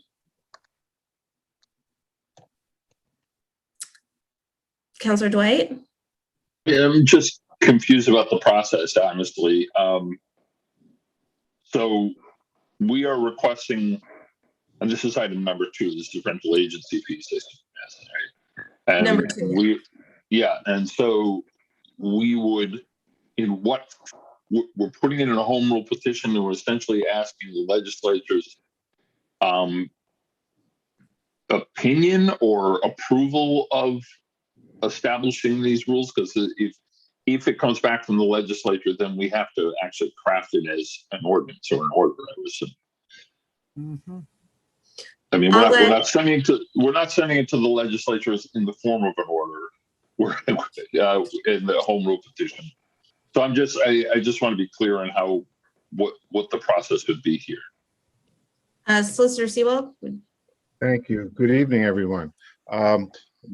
What I envisioned, Councilor Dwight, was to petition the legislature for authorization to regulate or legislate through ordinance a requirement that landlords, not tenants, pay these rental agency fees. And then it would be back here for us to pass an ordinance pursuant to that authorization. Because these are civil relationships that we don't have independent to legislate. That speaks to the crux of what my concern was. I mean, this is not something that we can simply draft as an ordinance and pass because it stands in conflict with standing mass general law or With the legislative rules. Massachusetts Constitution, the Home Rule Amendment doesn't extend so far as to allow us to regulate the contracts between private parties. Thank you very much. Councilor Jarrett. So do we need to put this on the floor for a vote? And I guess what are we putting on the floor? Are we saying that we would like some subset of us to come up with the language, or are we saying the Recording solicitor stopped. will come up with the language? Recording in progress. I believe what we want to do is refer it to the solicitor to ask him to draft the language for a home rule petition. So then in that case, I would make a motion to forward this to the solicitor to draft language that in the form of a home rule petition that could be approved by the council to be Second. I'll second that one too. Okay, motion made by Councilor Dwight, seconded by Councilor Jarrett. Other questions or comments on this item? Councilor Jarrett? I just wanted to speak for a minute coming out of our meeting with the housing partnership around the benefits of this approach. And so one of the things that we see, the broker's fees are a serious impediment to those with housing vouchers. So Section 8 vouchers, other kinds, and that there's because often those vouchers will not pay for this kind of broker's fee. And there's one argument is that this will cause the cost will just be passed on to the tenant in the form of a higher rent or a higher lease. But the advantage is that any such cost would be spread out over the lease period rather than just all upfront. And I'm not convinced that would be the case either. I mean, the rent is based on what the market will bear. So the kind of everyone would have to do that in order for would have to raise the rent at the same time in order for that to come through. But so just a couple of notes on how that on some of the benefits of this, making it easier for those coming in to not have to come up with not only first, last security, but also, 40, 60% of a month's rent as well. Thank you. I concur with Councilor Jarrett on those points. And these fees really can be the barrier that keeps someone from being able to get housing. So I think this is an important step for us to take as a city. Any other comments, questions? Oh, Councilor Maori. I'm just going to add that I brought up the conundrum of how to get rid of rental agency fees at the municipal level. With Springfield, no one leaves, and this is what they suggested as well. This process. Thank you. Okay. Oh, sorry, Councilor Labarge, I see you. Yeah, thank you. I have to agree with the language that we're bringing forth and having Attorney Seawall drafting it up for us. Thank you. Okay, no other comments. Roll call, please, Laura.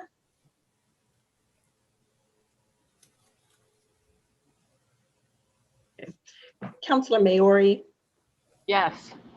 Councilor Nash, Yes. Councilor Quinlan, Yes. Councilor Shara, Yes. Councilor Thorpe, Yes. Councilor Dwight, Yes. Councilor Foster, Yes. Councilor Jarrett, Yes. and Councilor Labarge. Yes. Okay, that also goes to the solicitor. Thank you. So we're still in Exhibit C, but we are going to scoot up to number 1, which is charter review.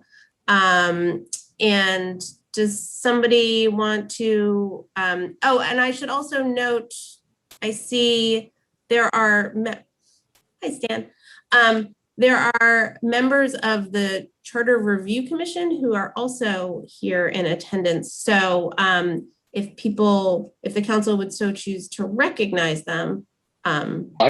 May we please recognize all members of the Charter Review Committee and also of the Ordinance Review Committee. Second. Motion's been made and seconded. Any discussion on recognition of both of those former committees or commissions? Seeing none, roll call, please, Laura. Counselor Nash, Yes. Counselor Quinlan, Yes. Counselor Shara, Yes. Counselor Thorpe, Yes. Counselor Dwight, Yes. Counselor Foster, Yes. Counselor Jarrett, Yes. Counselor Labarge, Yes. and Counselor Maori. Yes. Okay, they are so recognized. So I see two of the Charter Review Commissioners, Sam Moulton and Sam Hopper, and I don't see anyone else yet who's popped up, but if they do, I will be sure to recognize them. Is someone from the Ordinance Review Committee like to discuss this item, and then we'll open up that discussion? Councilor Thorpe, or? I believe if I would look, since we just recognized the Ordinance Review Committee, if Megan would like to speak to this, since this was a suggestion. I don't see, hold on, let me. Is this Megan, that Megan? I don't know.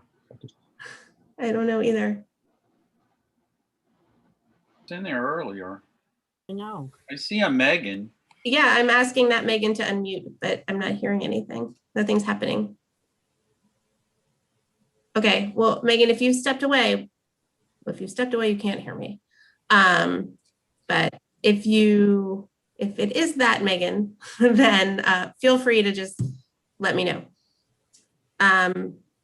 So Councilor Thorpe or somebody else from Ordinance Review?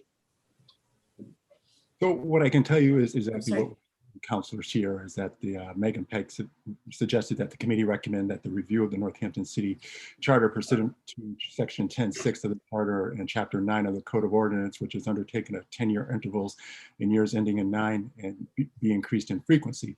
And she also noted that as part of the Ordinance Review Committee, members discovered that many areas of concern are in the exclusive purview of the executive branch. The mayor has broad powers to be able to create departments, set policy, hire staff, etc. On March 23rd, the committee voted to recommend further study of this issue.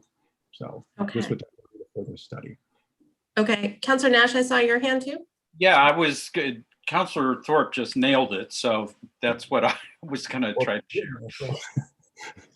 Yes, he read the report. Yeah. Excellent. Okay. So let's put this on the floor for discussion. I'm not sure what the motion should look like for further study. Councilor Dwight? Well, and the fact is that what this is actually not an ordinance so much as a portion of the charter as well. So it gets a little tricky here. And I don't know, further study certainly seems reasonable, but I would imagine that would, I don't know. I don't know what that would look like. And in fact, actually, this came up as a discussion under charter review, which Stan and Sam can attest to, and was discussed for some period of time. So I don't know what form this would take, to be perfectly honest.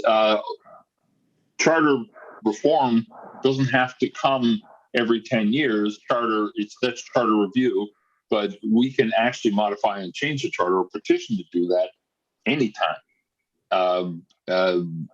And I think the impetus or the thrust of this argument is what you've heard discussed once in public comment today, and then you're also here, and then Member Pike has said the same, is what is perceived as the disproportionate authority granted to the executive position under strong mayor weak council structure. So I'm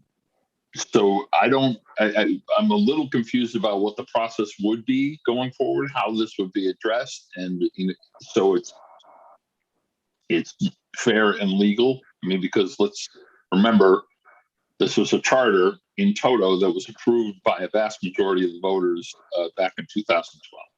So I want to make sure that we're doing this correctly and doing this, which actually, to be honest, my opinion was This is something that should have been addressed under charter review or recommended by the charter review committee. And as an ordinance, it's a different issue. Okay. Solicitor Seawald, for us to have this discussion, how should we proceed? Let me just say that under the charter, ordinances are reviewed every 5 years, and the charter itself is reviewed every 10 years. And the way that's done, the way that's structured is by passing an ordinance. And so we have ordinances for both charter review and for ordinance review. And so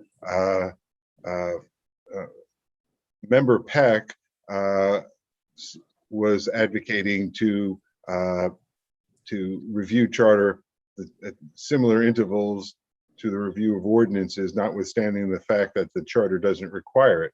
Now, the council can pass an ordinance or amend the ordinance to require it every 5 years. It certainly complies with the charter to have charter review every 10 years.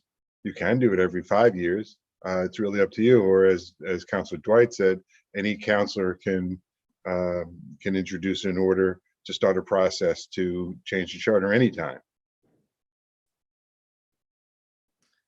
Okay. Does that help? That does help. I'm just wondering, do we need to put something on the floor to continue this discussion, or are we just sort of having a discussion? Well, I mean, you can put consideration of further study of this issue on the floor. I mean, that's really what is before I understand before the council. That was the recommendation, at least of the ordinance review committee, was to study the possibility of amending the charter review ordinance to increase the frequency of review. Okay.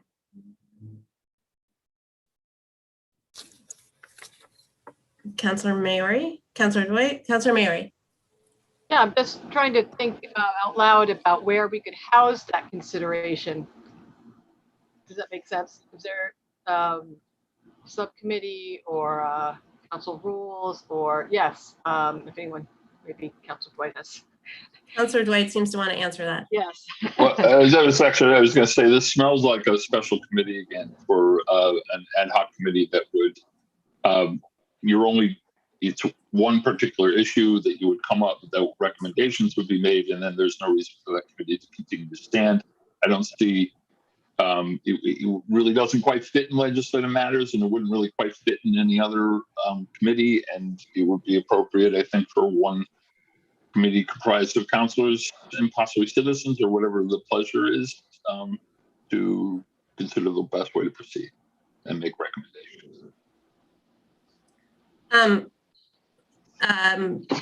Shall we recognize, I mean, they've already been recognized, but would we like to hear from the charter review committee folks? Maybe whether they discussed this or what their process was like, or what the process just itself for charter review is like. Yes, Councilor Nash. Yeah, I'd really like to hear what as Councilor Dwight has shared, that this did come up during charter review, and it sounds like they discussed it pretty extensively. I'd really like to hear how they concluded on this. Okay, Mr. Moulton, you are unmuted. Welcome. Thank you for joining us. Thank you. Thank you very much. Actually, Councilor Dwight asked if this had been discussed at all, and I conferred today with Sam Hopper, and to the best of our recollection, no one during our year-long review of the charter raised this as an issue, raised the question of whether the interval of once a decade was the proper one, or should be changed. So there was no discussion by the Charter Review Commission about this issue. The other thing I would just remind the council is that a thorough review of the charter is a fairly time-consuming process. It took our committee 11 months. We held 19 meetings. They averaged 2 to 2.5 hours each to gather information and hear testimony. City Council then last year held further hearings, debate on the recommendations. Now gone to the legislature, which is holding hearings. And the legislature has yet to act on them. So it is a multiple year process, and if it's done more frequently, I think the city just needs to be committed to that amount of time and person count. Thank you. Ms. Hopper, anything you'd like to add? Oh, sorry. Thank you. I agree with what Stan just said, and I'll just add that, you know, we're in the midst of it right now. I'm sure you all remember your recommendations, and we have 4 home rule petitions in front of the legislature, the special legislation to change the charter. There's still another one that's being worked on because it's much more in depth with ranked choice voting. So that hasn't made it to the legislature yet. And then I'll also just remind that some of these things would likely have to come back to the city as a referendum, right? So it would have to be on the ballot. So just kind of laying out that full process and agreeing with Stan, it was a big lift.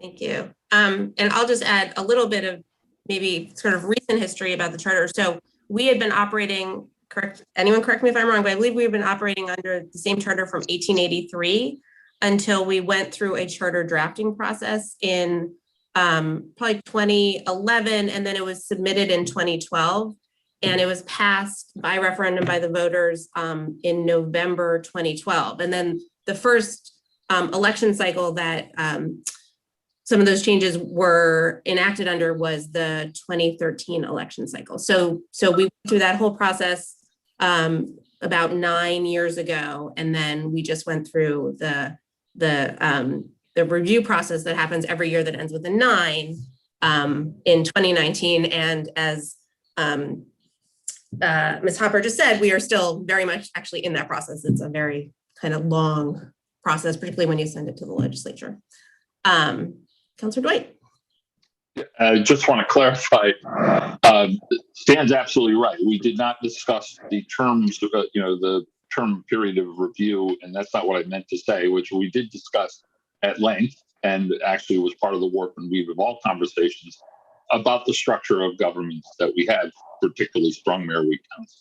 So the issue that drove this particular recommendation was discussed at length, in depth. It was, as I said, it was the very basis of our conversations about the charter and its impact and use for the citizens and for our governance. So just wanted to clear that up. He's absolutely right. We didn't talk about the term length of review. However, I do remember back in 2011 the discussion about what should be the periods of review, and as I recall, what came up was the fact that 10 years was, and Sam referred to this, was essentially gave enough room for deep dives and due diligence for a thorough review. And whereas more frequently would just be, it would ultimately not prove fruitful, at least the understanding of the people who were originally proposing that significant change or complete change to the charter that you mentioned.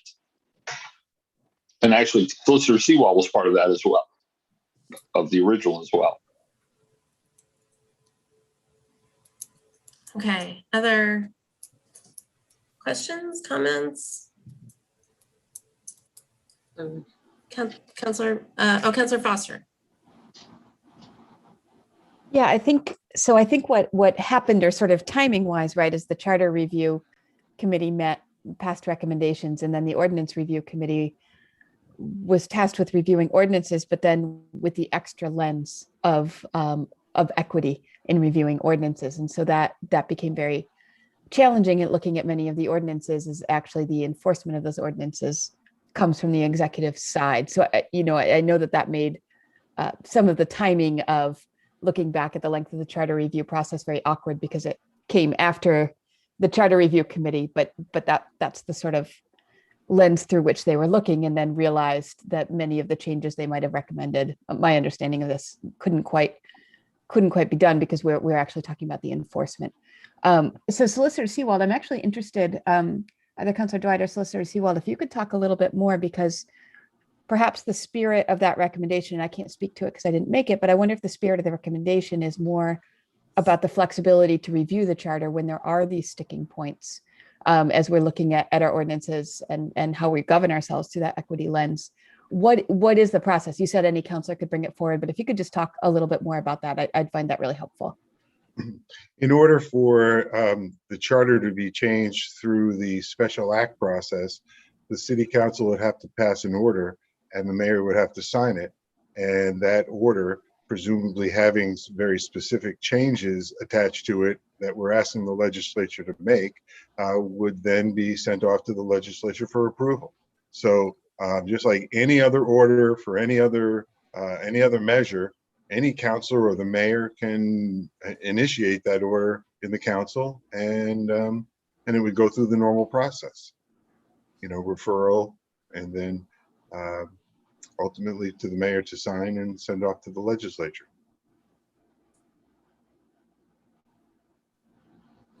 Councilor Jarrett. You talk about having the mayor sign. Is mayoral approval is required for all charter change? Required. Absolutely required. His rejection can't be overridden by the council. It needs to be approved by the mayor. That's what the home rule amendment requires. Thank you for that clarification.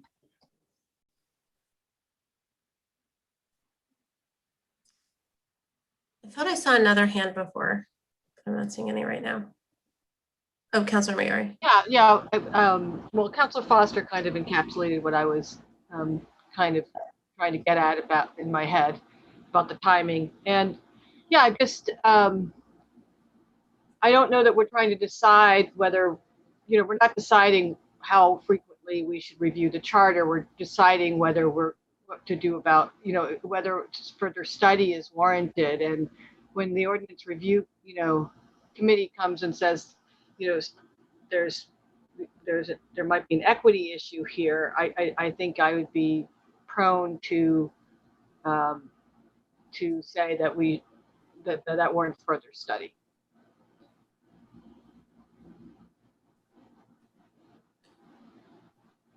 Councilor Dwight. Just so we're clear, further study on this. I'm not sure.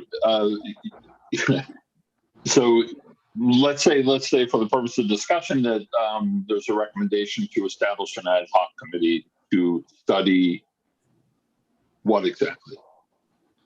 To study the frequency of charter review. Isn't what that we were referring to earlier on this? Well, wasn't that the suggestion? Or? I think it was to study the charter. Oh. What I'm reading here is that Member Peck noted that as part of the ordinance review, committee members discovered that many areas of concern are in the executive purview of the executive branch. Mayors brought powers to be able to create departments, set policy, hire staff. On March 23rd, the committee voted to recommend further study of this issue. So I would assume this issue maybe is in the first part of the paragraph, as you said, the frequency by which, but it seems to me the issue that drives it and the issue that probably warrants further study is the balance of power between the executive and the legislative branch. That's the thrust of this. It sounds like a roundabout way because, having more frequency review really doesn't really get to the issue that at least was brought up. So, and ultimately that the creation of an ad hoc committee would be the pleasure of the council president, but would come as a recommendation from us. And so if we're going to make a recommendation, let's be clear about what that is and what it is we want to be achieved. And if the issue is the concern about what's perceived as the disproportionate power structure, then that should be reviewed.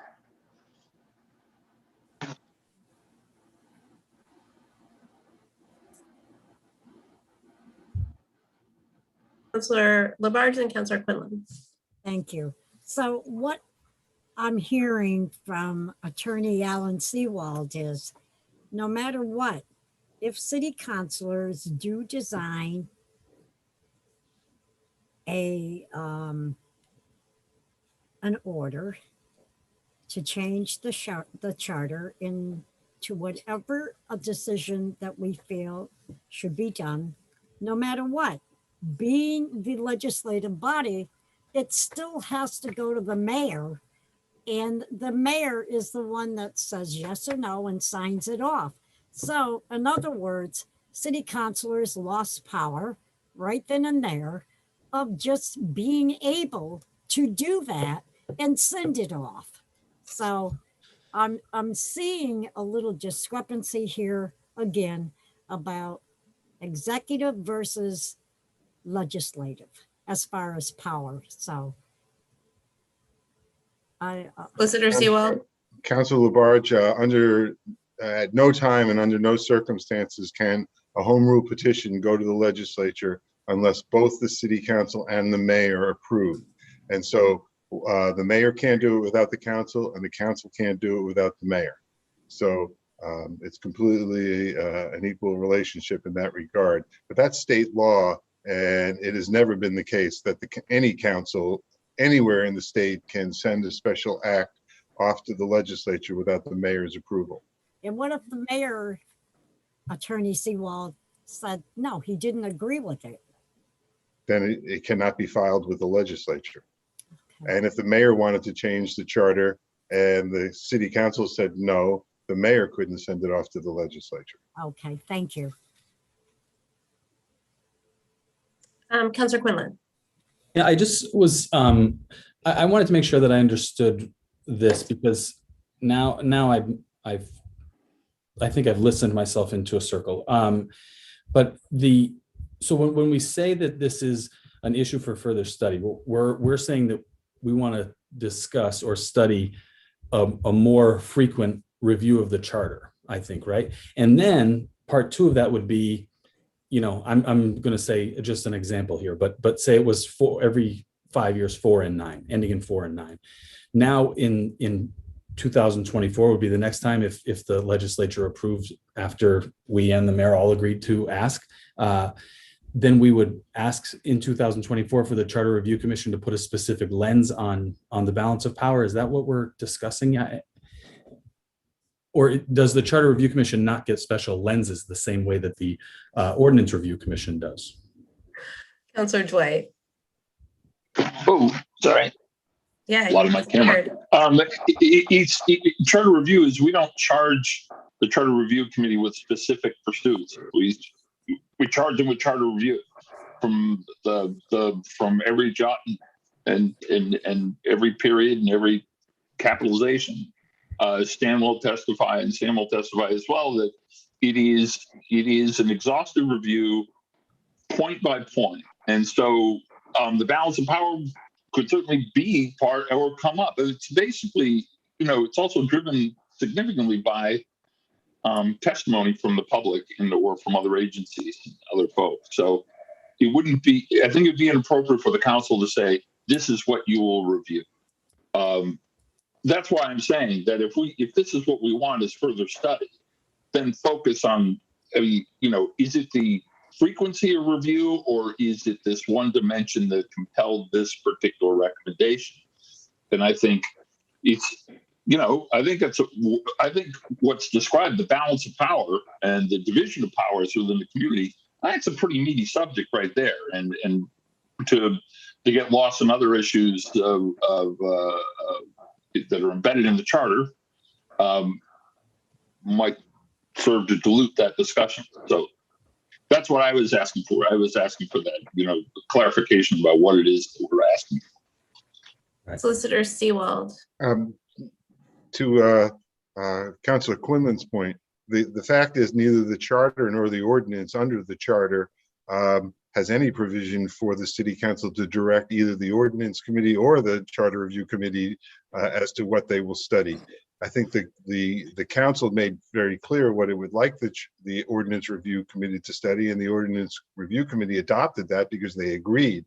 But there is no mechanism by which the council can require either the ordinance review or the charter review committees to focus on any particular topic.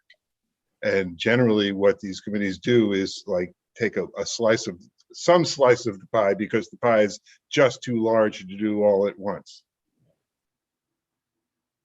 Councilor Quinlan? Yeah, just to follow up on that point from the solicitor, thank you. There's also, I think I'm correct in this, that there's no mechanism for the executive to direct that either, right? This is just a, study by a group, right? Yeah. You're exactly right. Okay, thank you. Councilor Maori?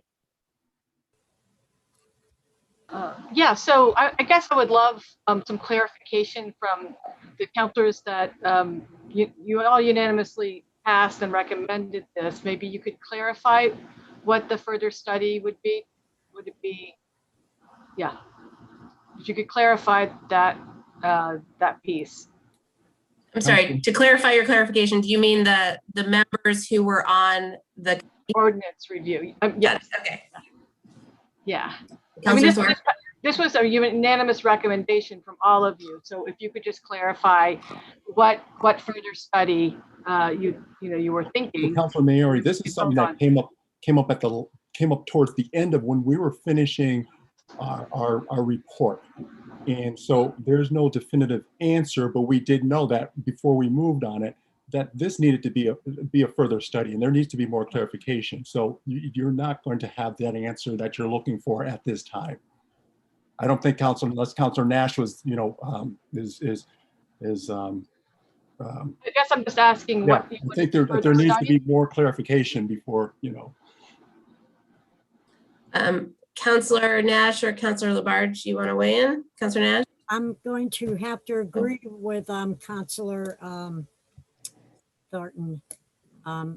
This is why we're asking for clarification on this, and there needs to be a study done on it. Okay, I think we're asking for clarification on what happened to the committee. But Councilor Nash, Councilor Nash? Yeah, I think this is part of the further study right here, that as Councilor Thorpe pointed out, the recommendation came up at the end of our deliberations. We felt it was a worthy topic to continue looking at. We were in the process of wrapping up the report, and we said, as Councilor Dwight has pointed out, that the topic of strong mayor, weak council is a very meaty topic. And so we gave it that stamp of let's do further study on this so we can figure out where we're going. And it does keep coming up in terms of, many of the, a lot of public comment, we hear it all the time, whether it's about trees or police or, downtown, how decisions are made. So where we're going to go with it, I don't know. But you know what? I do think that, that breaking this apart from the charter review is probably a good idea. Because at its heart, I think that Member Peck was really interested in the strong mayor, weak council, and wanted to trigger that mechanism so we could have that discussion sooner. And I think what I'm hearing is that council has the authority to basically trigger that discussion sooner than later. And I would think that that's the direction we might want to go in. Okay, hold on. Everyone's hands on it. I want to go to Stan because I'm curious, since this conversation did just happen 2 years ago, I'm curious to hear more from that committee. Stan? Oh, sorry. You probably can't unmute. Hold on one second. There you go. Okay. Yeah, thank you. After listening to the discussion tonight, my feeling is that rather than studying the interval of a thorough review of the charter immediately, I suggest that that the council wait until we see what the outcome is of the recommendations that emerge from our review and how long that takes. Okay. However, I agree that the subject of the balance of power, a strong mayor form of government, which was subject of some discussion at the Charter Committee. There was strong interest, I would say, by some members of the public in exploring alternatives to that form of government. We did not make any recommendations about that. That, it seems to me, is what a study committee could take on right now. Thank you. I saw, but Councilor Jarrett, I thought I saw your hand. Yeah, Councilor Jarrett hasn't spoken yet. Yeah, I was going to suggest a path forward similar to what Mr. Moulton just mentioned, which is that councilors, when we feel ready, could do a resolution to form a select committee to study this issue. And the issue specifically of the executive versus legislative branch, and that could be a path that we move this forward with. Councilor Labarge. Yes, I have even told some of the councilors of what I hear. I've been hearing this for the past couple of years of us city councilors losing our power. And it is true, we are. There's no question about it. We are limited on what you can do. The mayor is the one who has the power. So I agree. I think that this is something that we really need to look at on a further study and take it serious, because I think there really needs to be some control here. When we have people on Warfield right now, as an example, okay, we can't say, yes, we're going to do this and we'll do that. It's the power of the mayor. That's his job to do that. Yes, we can go on site visits. You can take a look at it, but we don't have the power to say it's going to stop. We're going to go ahead and put a halt on it. I think we can do something about it with our council president to talk with our mayor and say, please take a look. Let's listen to what they're saying. Let's put this project on hold. To me, that's transparency and communication here. And I'm hearing a lot of this lately, not just because of Warfield and the cherry trees. I've been hearing a lot about the transparency and what the councilors can do and what they can't do. So I have to agree with Alex Jarrett. I'd like to see us go further with this. Okay, thank you. By the way, Councilor Labarge, speaking of transparency, I can't see you anymore. So just FYI, I don't know where your camera seems to have turned off. Councilor Dwight. Just a point of order, that is not an agenda item, nor should we be discussing that. The other thing that I would also mention is that we never had that authority under the old charter and under the current charter to tell or direct department heads what to do. Although, however, we were involved under the old charter with hiring, which created its own complications, which this is not a place to have that discussion. That would be on if there is such an ad hoc committee. But I just want to make those points of clarification. This is not a loss of power that is being referred to, and I would take objection to that. And I also think that it's not appropriate to discuss items that are not on the agenda. Noted. Okay. I don't see, I think I can see everyone again at this point. Okay, what is on, I'm not sure that there's, is there a motion on the floor, Laura? No. Okay. Councilor Dwight. I think we just left it and pretty much where Councilor Jarrett is suggesting, which is essentially the council or some future sponsors consider creating a resolution, drafting a resolution that would actually recommend the formation of an ad hoc committee to study and then define what it is that they want focused on. I don't think we don't have a motion now, and I don't think we have an answer, and I don't think we'll. I think this is just a dimension of the discussion, similar to some of the other items that further study, which certainly sounds like a punt, but in this case, I think it's appropriate. Okay. All right. So unless there's any further discussion, we'll move on to the next item. Okay. Seeing none, we are at, and thank you for those who joined us for that discussion. Okay, we're on to Exhibit A. So this is Exhibit A, item number 1, recommendation that the city adopt a housing stability notification ordinance. Housing stability notification ordinance. Hold on, let me pull up Exhibit A. Okay, so Councilor Thorpe, do you want to speak to this? I think it pretty much outlines what's in the paragraph, Councilor Sierra, but I also will note that when we had Keith Benoit and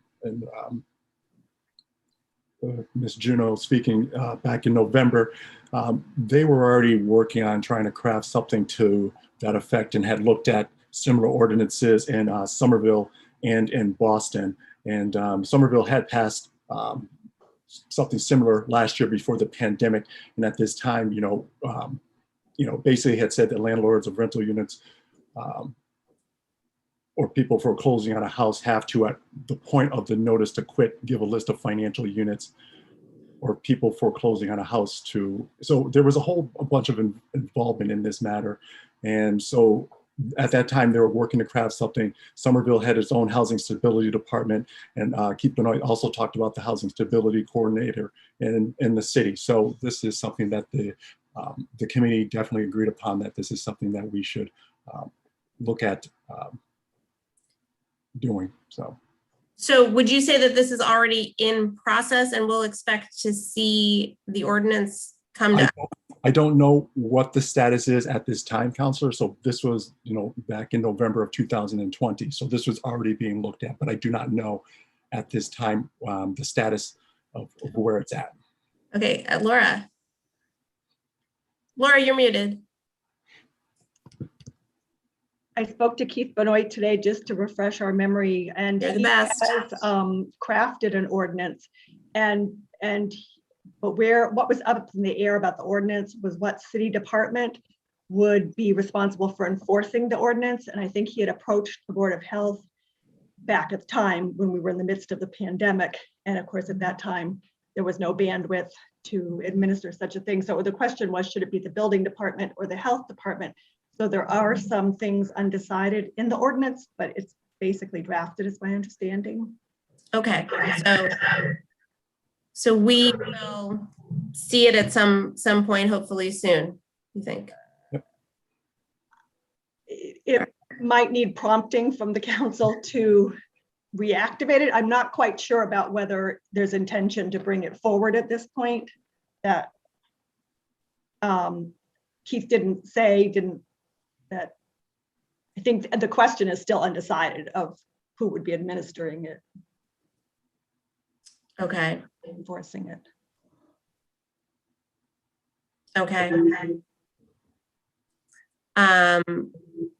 In that case, it's not clear to me what action we would take on it, though, since it's already being worked on. Councilor Dwight?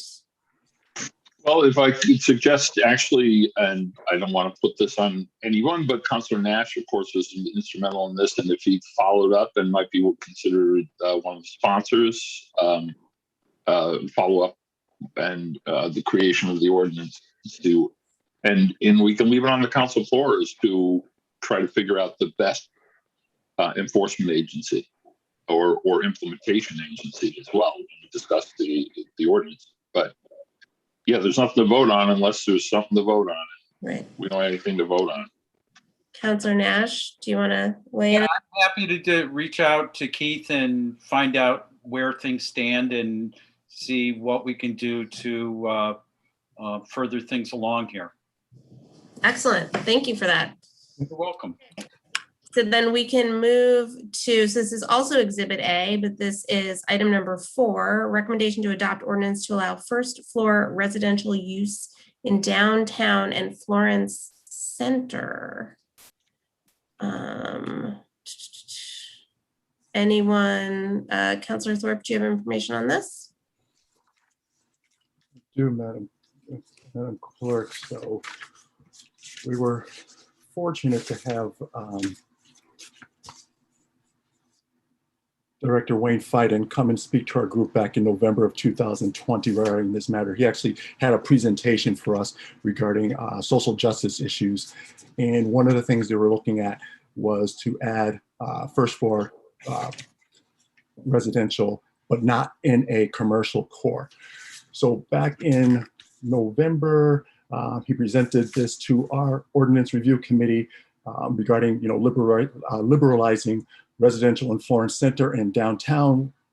That too was also currently in the drafting stages, just to let the committees know. And the planners were having formed, coming up in November for both downtown Florence and downtown Northampton to look at the opportunities for more dense housing.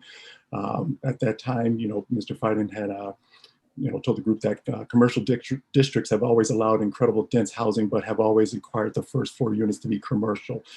In Florence, they were looking at, keeping the Chestnut Street, Main Street, North Maple Street and Main Street areas first floor commercial because they want those areas to be vibrant since they wanted people to walk by.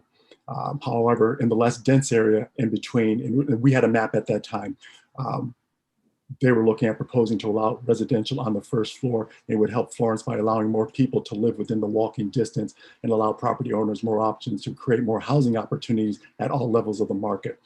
So. Thank you for that. Actually, Director Fiden is here. I wouldn't have gone through all that then. I apologize. Director Fiden, there you are. Hi. Hi, do you have any update on this? So Councilor Thorpe did a great job of summarizing it. This is part of a broader, what's called form-based code for Florence. So we're probably still, so we are working on it, but we're probably still 3 or 4 months from introducing it. But yes, we hope this goes forward for both Florence and downtown. Excellent, thank you. Councilor Dwight. Director Fiden, it's worth noting that there are a number of items here that actually would be coming as recommendations or drafted ordinances from the planning office. And before you take off, well, actually, I guess you're not taking off. You're stuck here for the night, I guess. But a lot of these, my concern is that we're just sort of rehashing a presentation that we already had from the Ordinance Review Committee without actually any documents to vote on. We've only had one vote. And so you give a sense that, I presume in most of these cases, notification issues, expanding notifications, sign regulations, zoning as to what we're just describing, those are currently being worked on, and at some point will be sent to the council for consideration for a vote, I would hope. That's correct. We wanted to present it to Ordinance Review so they had a context for that when the rest of their work. But yes, those will come in from us in the near future, the next few months. Okay, yeah, because actually many of these things say under review, which is a really amorphous term that we don't, and I think that's what we're struggling with. What does that mean? Does it mean it's being considered in the cloud? I think it's worth noting that the planning department you have all these recommendations that have already been forwarded and shared with you, and in fact, they actually come from you in many cases, and we can expect at some point something from you. Thank you for that. Okay, so that maybe will inform the conversation for this last item, which is going back to Exhibit C. These are items 3 through 7. So first up, starting with item number 3, this is towing of vehicles impeding snow removal operations. It says that Councilor Foster and Counselor Nash are working on this issue. Is that still accurate? Counselor Nash? I'll say yes. That was that, not the most convincing, but okay. Yeah, well, you know, I continue to follow this in relationship to the towing of abandoned vehicles. I was discussing one with the mayor's office today. It's kind of a related matter, and that yeah. So I continue to look at this, but I don't have anything formal to present tonight. Okay, Counselor Foster, did you have anything to add? My answer would have been very similar to Counselor Nash. Every discussion, I'm sort of thinking it and the wheels are turning, and you know, I would say yes, but we don't have anything to bring. So kind of what he said. Yes. Got it. Counselor Dwight. Yeah, I appreciate that you both are working on this, and I would hope that you would consider one possibility, and I don't even know it's viable or reasonable, but it's certainly worth exploring, and that would be a municipally managed and owned towing system and towing company that might be affiliated with the DPW.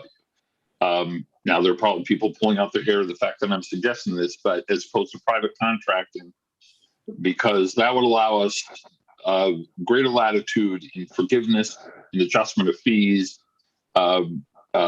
you know, discretionary towing as opposed to predatory towing, things of that nature. But of course, talking about creating a whole new system with all new equipment, and it would require an investment, but it's worth exploring, I hope. And it's one that I've kind of lobbied for about 10 years now. So it's true.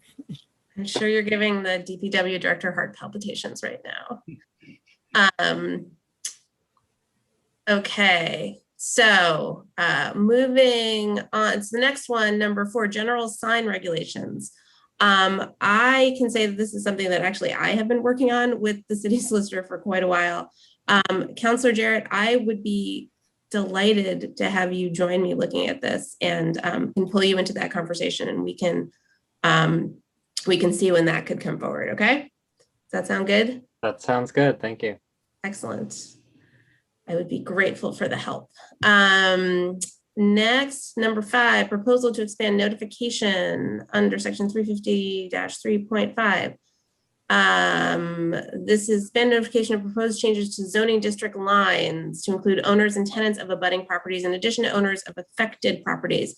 Counselor Nash, would you like to speak to this? This is something you and I have been looking at. Yeah, you and I have been talking about this, and that ordinance review did a deep dive on this, and the conclusion was, you know, as the champion of notification for zoning changes, was that to take this and codify it in ordinance would create an undue burden on the city in terms of, so if somebody weren't notified by this new broader process, a notification for hearings could be contested, and or the hearing could actually be contested. Somebody could say, well, I wasn't properly notified, and that right now we're bound. I know I'm going to screw this up, Attorney Seawold, but we are bound under certain situations to notify property owners and abutting property owners in certain situations. But that's under Mass General Law that's directing us to do that. So my hope is that with this process, that the best way forward would be for the mayor's office, the administration, broaden what it does for notification right now. If, let's say, the planning department or the mayor's office decided that, you know, what we need to do is we need to augment what we're doing here, that we need to also reach out to residents who rent as well as the property owners within a certain distance from a particular property, then then that we wouldn't be tied in legally with not around that legal notification. It would be more of a courtesy notification. We already do this in some ways. The yellow signs that the planning department puts out for when there's a public hearing for a particular property, those are just courtesy notices. And so it is my hope that either the planning department or the mayor's office could expand this courtesy notification. So that's where I'm at.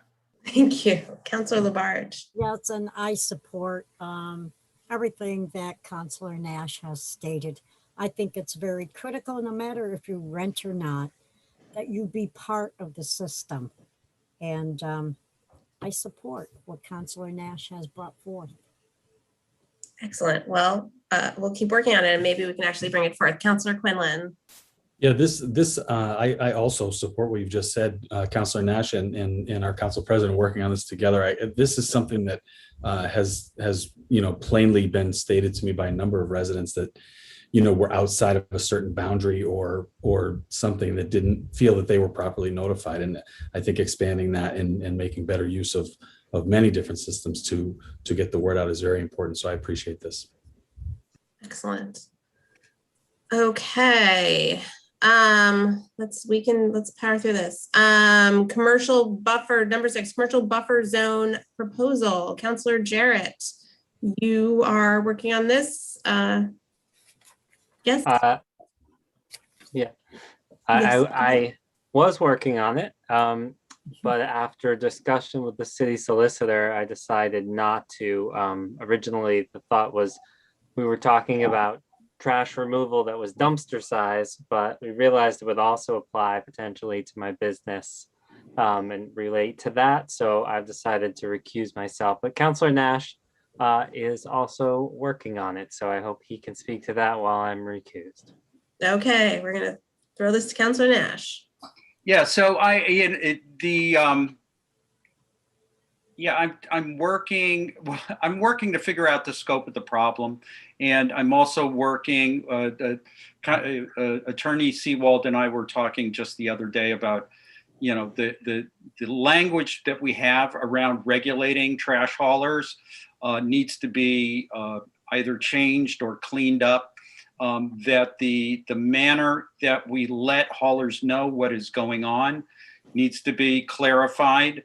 And while I was actually in the mayor's office today, talking to court about another matter, and Annie was fielding a phone call from somebody complaining about a dumpster being emptied at 3 a.m, and that this kind of stuff continues to go on, and that that on some level I want to cut the haulers a break, because we do have this understanding that they're allowed to within commercial areas to show up and pick up garbage during early morning hours, but that if we're not clear as to where they're allowed to do this, they will kind of expand. Hey, there's this other dumpster I can grab on the way to my pickup behind Thorns, and anyway, this is the way I'd like to continue researching this. I mentioned to Annie today that I'd like to meet with her and just get a better sense of the complaints that are coming in. I also learned from Annie that I think that Councilor Quinlan just fielded a complaint recently about a dumpster. And anyway. Excellent. Okay. Thank you for continuing to work on that. Okay. Councilor Quinlan? Yeah, I did. Mine were residential, where there is actually in one neighborhood a large size dumpster, and that was the issue there. Councilor Nash, if you're looking for a partner on this, I'd be happy to work on it with you too. You got it. Look at that. We're making connections, getting stuff done. Okay, and I've got good news for y'all. Number 7, unobstructed lane of travel, we actually have already voted on. You may not have realized it. It was in the housekeeping list, number 16 of the housekeeping list. So that has already been sent forward. We actually voted on that. All right. Which means we have completed this. Well done, everybody. Thank you. Thank you for everyone who joined us and helped. Thanks to the solicitor. And so now let me pull up my agenda again. Let's go back up to number 10 because the solicitor is also here in case we need assistance with that. And additionally, we have guests from Northampton Open Media to have this discussion with us. So I don't want to leave them hanging till the end of the night. There is Al Williams. Yes, Councillor Dwight. Well, I was going to make a motion to recognize Al Williams because he's actually not a department head. He's a director of a separate agency. So. That is true. And I think I'm just trying to see if there's anyone else to recognize right now, but no. Motion's been made. Second. And seconded by Councillor Nash, was it? Yes. Any discussion on recognizing Al Williams from Northampton Open Media? Seeing none, roll call, please. Councillor Quinlan. Yes. Councillor Shara. Yes. Councillor Thorpe. Yes. Councillor Dwight. Yes. Councillor Foster. Yes. Councillor Jarrett. Yes. Councillor Labarge. Yes. Councillor Maori. Yes. And Councillor Nash. Yes.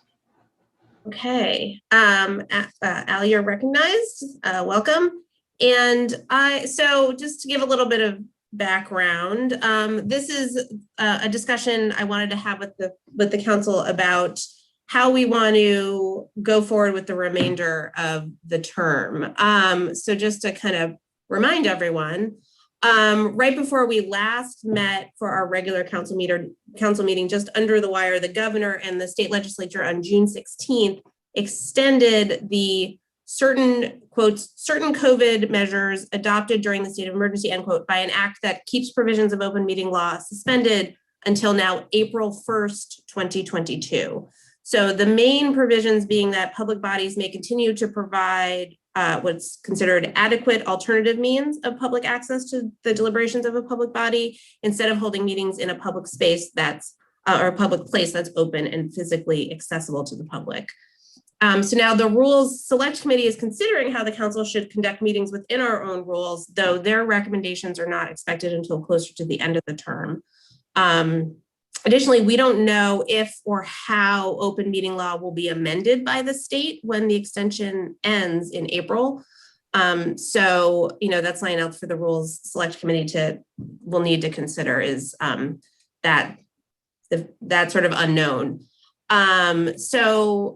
Just a little more background. So in terms of public participation, there's no requirement in open meeting law for public participation. Therefore, the manner in which we accept comment or participation by the public is outside of the scope of open meeting law. But with the caveat that this is different than public hearings, which have their own legal rules around them, around public participation. It's sort of been my sense that for the remainder of the summer, I think we wish to stay fully remote for our August meeting. People can tell me if they disagree with that. Additionally, this is a conversation that is happening everywhere, but within Northampton, it's happening with the other public bodies. And I was part of a meeting this week with the mayor and the solicitor and some department heads and the IT director and Al of Northampton Open Media to talk through what our public meeting rooms are equipped to handle in terms of going back and whether there's some sort of remote participation that happens with also in-person participation and, the things that we need to figure out and how we configure the rooms if we're gonna come back in person with some remote participation. So I wanted to have a conversation with the council and see how you all feel and what you would like to do. And then include Al to talk about what is actually feasible for what we may want to do. going forward for the rest of this term. Councilor Dwight.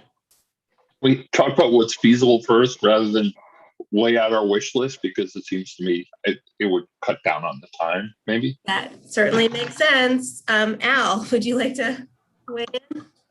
Yeah, sure. So, we started testing this week. Actually, we went into council chambers and we set up a hybrid system and ran through it to see how it would work. We think we can make it happen if that's what you desire to do. There's probably some extra learning curve on the side of the council to make that happen. What it would look like, just to give you an idea, is that for council meetings, the public there would be sort of a Zoom feed that would be the equivalent of what our pre-pandemic city council meeting coverage was like, with a switched meeting.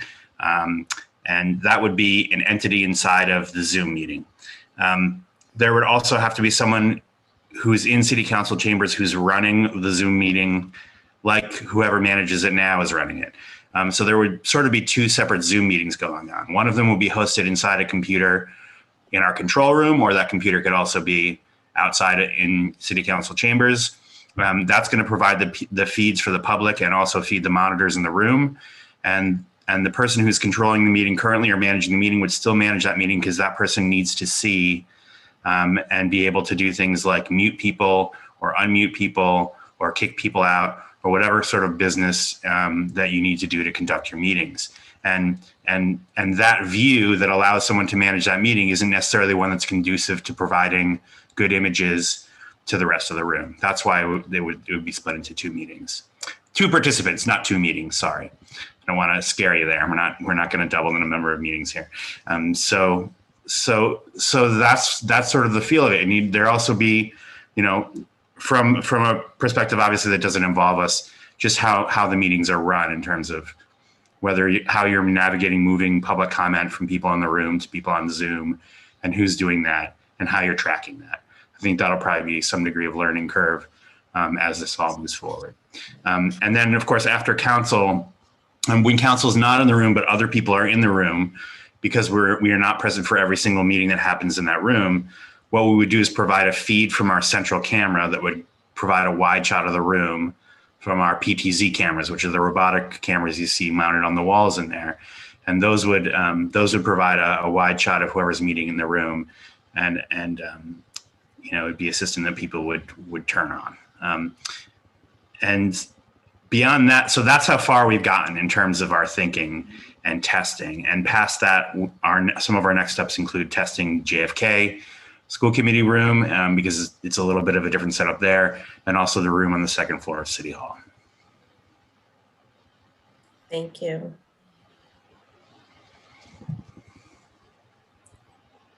I see you all thinking about this. Councilor Quinlan. So Al, I wanted to ask about if a person was submitting public comment via Zoom remotely, would there be a mechanism for the council to be able to see that person? There'd be a screen there. I mean, I don't know about the big screens up there, but somewhere there would be a place where the council could be able to make eye contact or whatever. The intention is to put it on the large screens in that room. Okay. Yeah, that's how you'll see it, essentially. Okay, thank you. Councilor Maori, then Councilor Dwight. Right, Al. So if you're having public comment and say some amount of remote counselors or department heads, how would that work? Would you have would you have to have, I guess you'd have to have a screen just for public comment and then a screen for, I don't know. Yeah. So the counselors are still appearing as members, as participants in the meeting, just like anyone who's providing public comment through Zoom are participants in the meeting. So you would see, excuse me. Everyone would be on Zoom. Yeah, so everyone would be on Zoom, and what we're feeding the public would be a Zoom meeting, really, ultimately. Oh, I see. So you're not doing oh my gosh, speaker view. You're not doing a speaker view. You're not just showing one person at a time. You're showing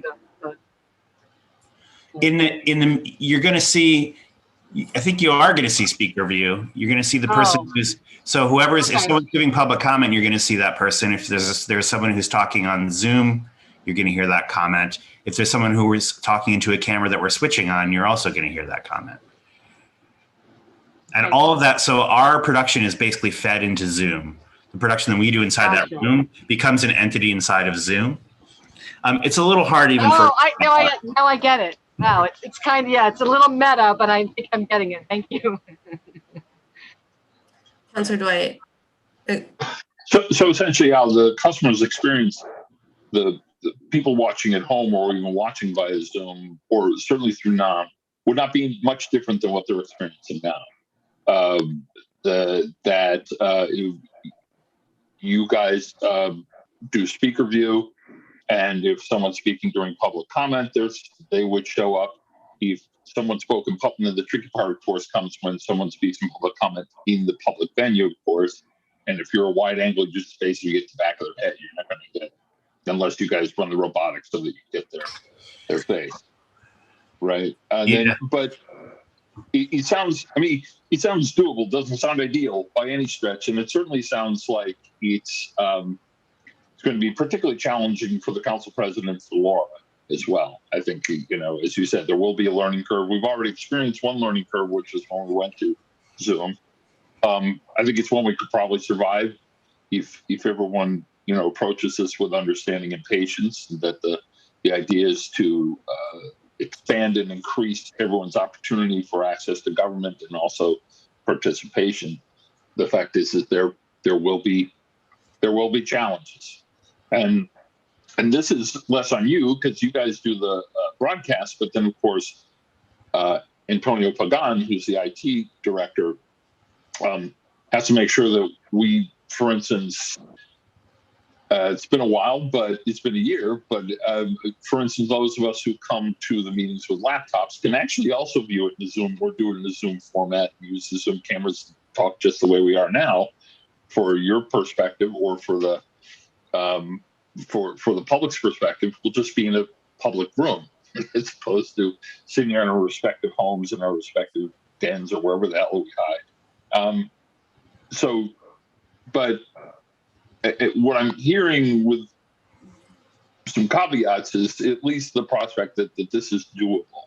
And certainly while we're and then as Council Maori will attest, that this also informs part of our conversations that we're having relative to the council rules as it comes, because as the council president pointed out, the attorney general's rulings on these things tend to be in flux right now. They're trying to be more accommodating for this, but at the same time with an eye towards creating equitable open meeting and transparency. But the difficulty, of course, is, and actually what I've discovered is that, and I think we've heard testimony to that effect, is that this is expanded transparency and participation and open meetings. So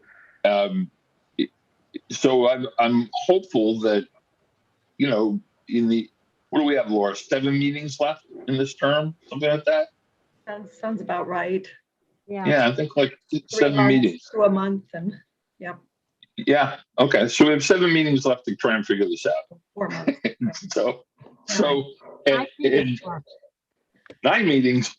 Oh, I gotta refix my calendar, my countdown calendar. Okay. So wait, one clarification. So Al, the counselors in person couldn't be on Zoom, right? If for no other reason than feedback. I think, well, yeah, if the counselors being on Zoom at the same time is something that that I wasn't necessarily anticipating. But I think you could probably avoid the feedback, but it might be odd. It might be a little jarring for people to see those counselors moving around on the screen, both on Zoom and in our shots. Let me think about that a little bit, actually, in terms of a policy perspective.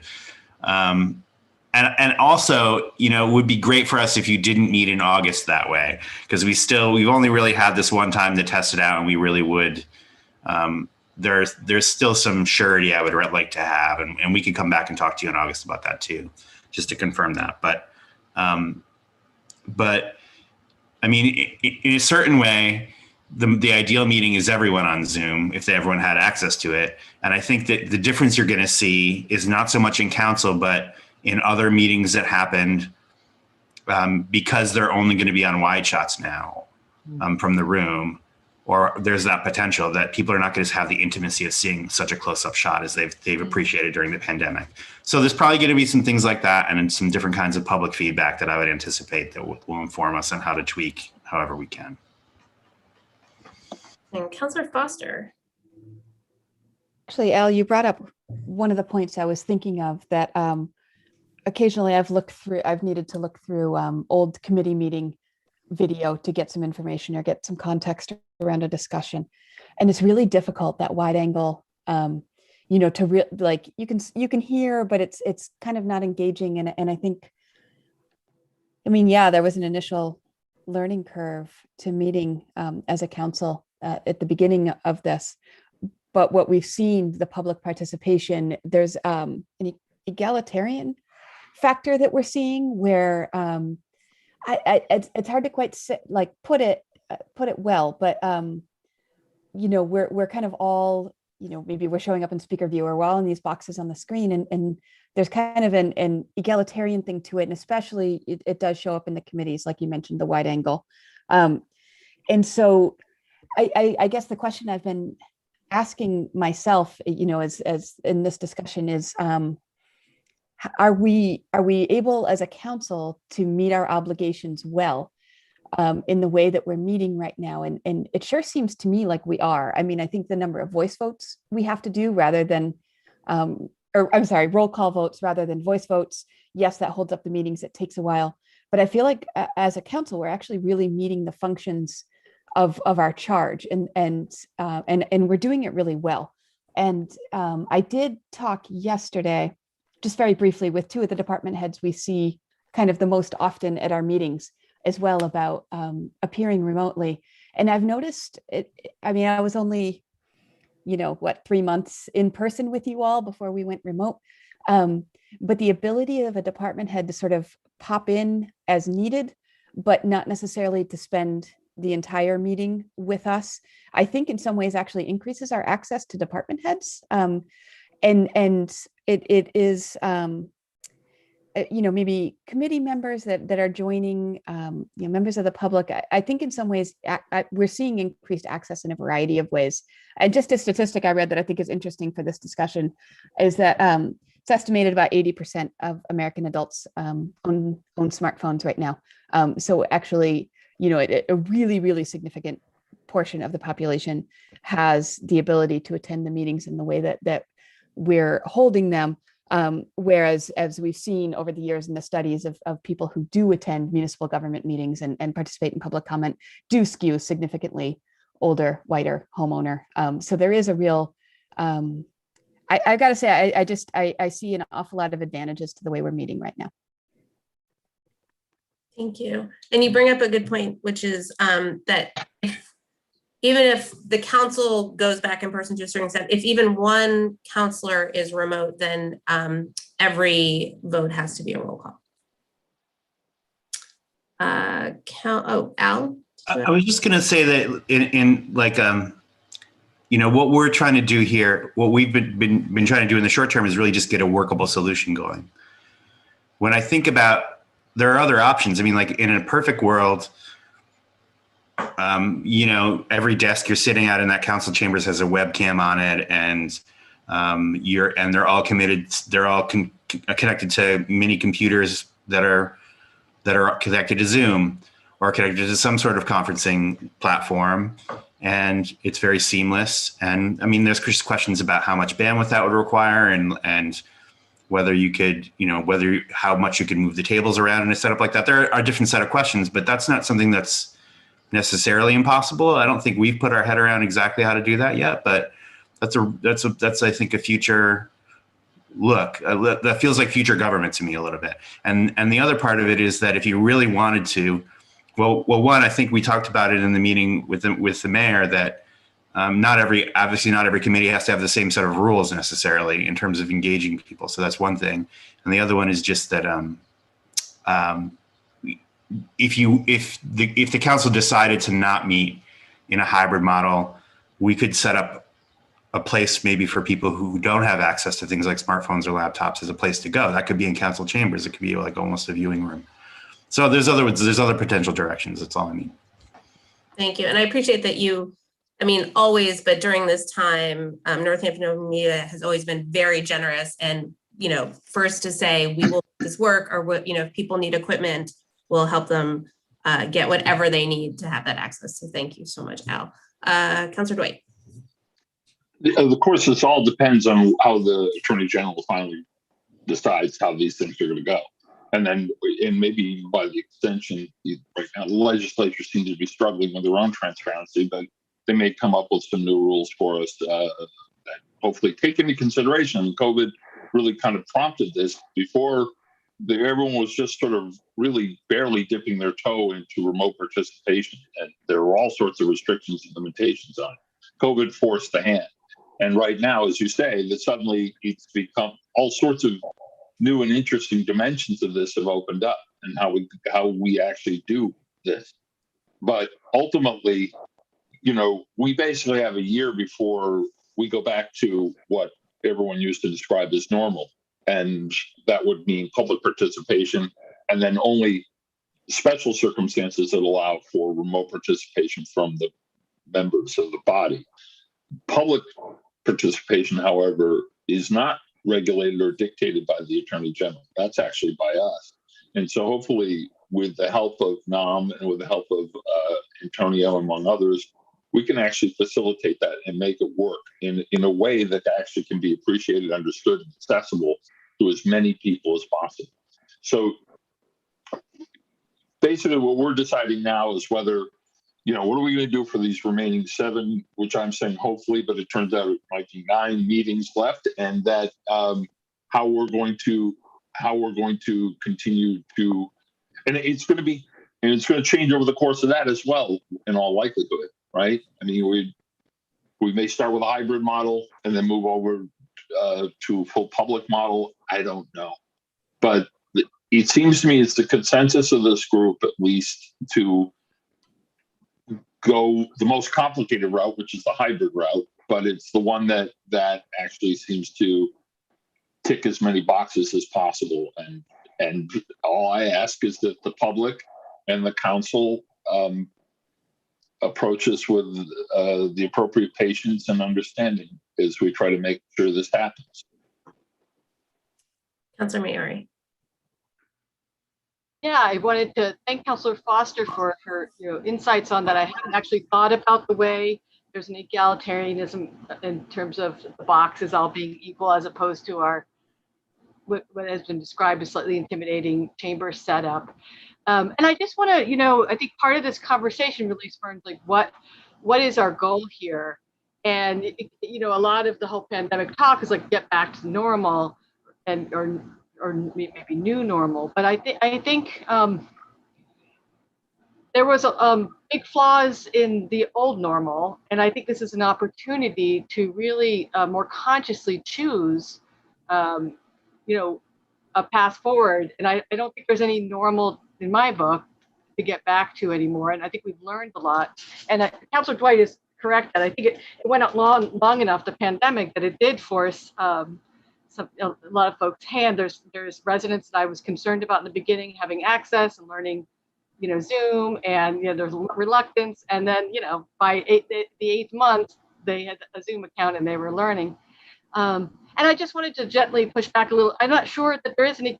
We've just begun talking about this. I'm not sure. I'm not really sensing consensus about a hybrid. I'm just saying that I don't think we've had a long enough discussion to I'm not feeling necessarily any general consensus. I'd love to hear from the other counselors, and I'd love to hear more from them. Okay. Councilor Nash. Yeah, so I have a sense of, that we're moving towards this hybrid model. And but I just want to speak to some of the things that I really want to make sure that we value and we move back towards.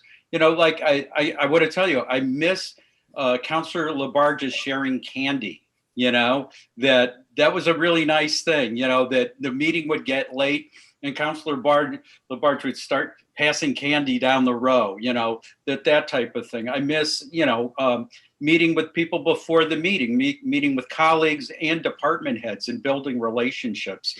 That those aspects have, and to the new colleagues, you've missed out on a lot of this, and and also being able to talk to constituents both before and after the meeting, that when people are coming for public comment, you get a chance to speak with them in the hallway or outside the building, and that they can get a better read of where it is you're standing on things, and that there's increased dialogue rather than coming into the Zoom where dialogue is I mean, we are restricted during public comment to provide feedback, but not before and after the meeting, and that I long for getting back to the human scale for for being able to do this work. And so yeah, I'm all about being able to Zoom in from St. Louis while I'm taking care of my mom, to also be able to participate, and that convenience is really great. And I also recognize the way it's brought, doing Zoom has broadened the number of people that are coming into our meetings. I think that's terrific. But also I think that I just missed the interaction, and there I was standing in the mayor's office today, and I talked to Ellen, I talked to Court, I talked to Annie. I got more stuff done in 5 minutes by just going, what do you think? What do you think? What do you think? And rather than go, we've all been dealing with phone trees and emails and texts to try to figure out what everybody's thinking, and to, I miss the face-to-face. So that's my longing to be together. So thank you for that perspective, Councilor Nash. I agree. Councilor Labarge, and then it's getting late, so I'm going to go to Councilor Labarge, and then I have a suggestion. Councilor Labarge. Yes, thank you. We're looking at not having this happen in August. And I heard Councilor Dwight mention how many more meetings do we have? And we're looking at September, October, November, and December. Plus the fact is we are hearing that there's an uptick in the state of Massachusetts of COVID-19. And I myself would be a little hesitant not knowing who comes in our council chambers, who has been vaccinated and who has not. So I have concerns about that. Either which way a decision is being made is fine with me, but I just feel that from September, October, November, and December, that we stay at Zooming the way we are until our new counselors come in, we have a new session. That's my feelings, but either way, I'll do what we have to do. Thank you for that. I think those are valid concerns. We also have to think about that it'll be a new council with many new counselors. And so that's already a very steep learning curve. And we need to, I hope, find a way that will be sort of a gentle introduction for them, and there won't be added challenges with whatever kind of system we're dreaming up. Okay, so my suggestion is, so it's late, and it seems like NOM is still working on some things, and we've now had an opportunity to talk about this. So I would certainly be comfortable with maybe in our August meeting making a final decision. Hopefully by then we'll know exactly what we can do. And would everyone be okay with having that final discussion be in August, and that'll decide what so knowing that if we have the discussion on August 19th, that'll be the decision for that first meeting in September, a couple weeks later. Mm-hmm. Does that seem okay? Yep. Okay. thank you, everyone. I really wanted to have this discussion. This is not, certainly wasn't something I wanted to like unilaterally decide, and I really wanted all of us to really think this through. And while, you know, whether it's 7 or 9 meetings that we have left, it's important time, and I want us all to figure out what we're comfortable with and what will best provide for the public as well. So thank you very much for indulging me in that conversation. Okay, let's see. If it's okay, I would like to skip the consent agenda for now. Councilor Labarge, I promise we're going to do it. And because there are, you know, I know that we have some folks from the city that are still with us. So, but Al, you left. I'm so sorry. Thank you so much, Al, from Northampton Open Media. Oh, there. Thank you so much for joining us. I really appreciate the discussion. Thank you. Thank you, Al. Okay, so if it's all right, what I would like to do is recess for finance. I don't see any objections, right? Councilor Quinlan made a face, but I think he's okay with it. Councilor Quinlan? I'm fine with it. I was just looking for the agenda and Okay. I don't see it now. I've lost it. Okay, as long as that's what that was. Okay, so we are recessed for finance. Laura, will you please call the roll? Councillor Labarge. Present. Councillor Quinlan. Here. Councillor Shara. Here. And Councillor Thorpe. Here. Okay, we are here. So first up, we have approval of minutes from 2 meetings. One is June 3rd, 2021 and June 7th, 2021. Move to approve. Second. Motion is made by Councilor Labarge, seconded by Councilor Thorpe. Any discussion on those minutes? Seeing none, roll call please, Laura. Councillor Labarge. Yes. Councillor Quinlan. Yes. Councillor Shara. Yes. And Councillor Thorpe. Yes. Okay, those have been approved. Next, we're moving to financial orders. This is 21.301 in order to appropriate FY 2022 cash capital funds to various capital projects. I will read it and then we'll put it on the floor. So order that pursuant to FY 2022, FY 2026 capital improvement program, the following capital projects are appropriated from the general fund FY 2022 cash capital account. Central Services, replace 2005 city maintenance vehicle, $45,000. Central Services Senior Center, lobby and reception upgrades, $30,000.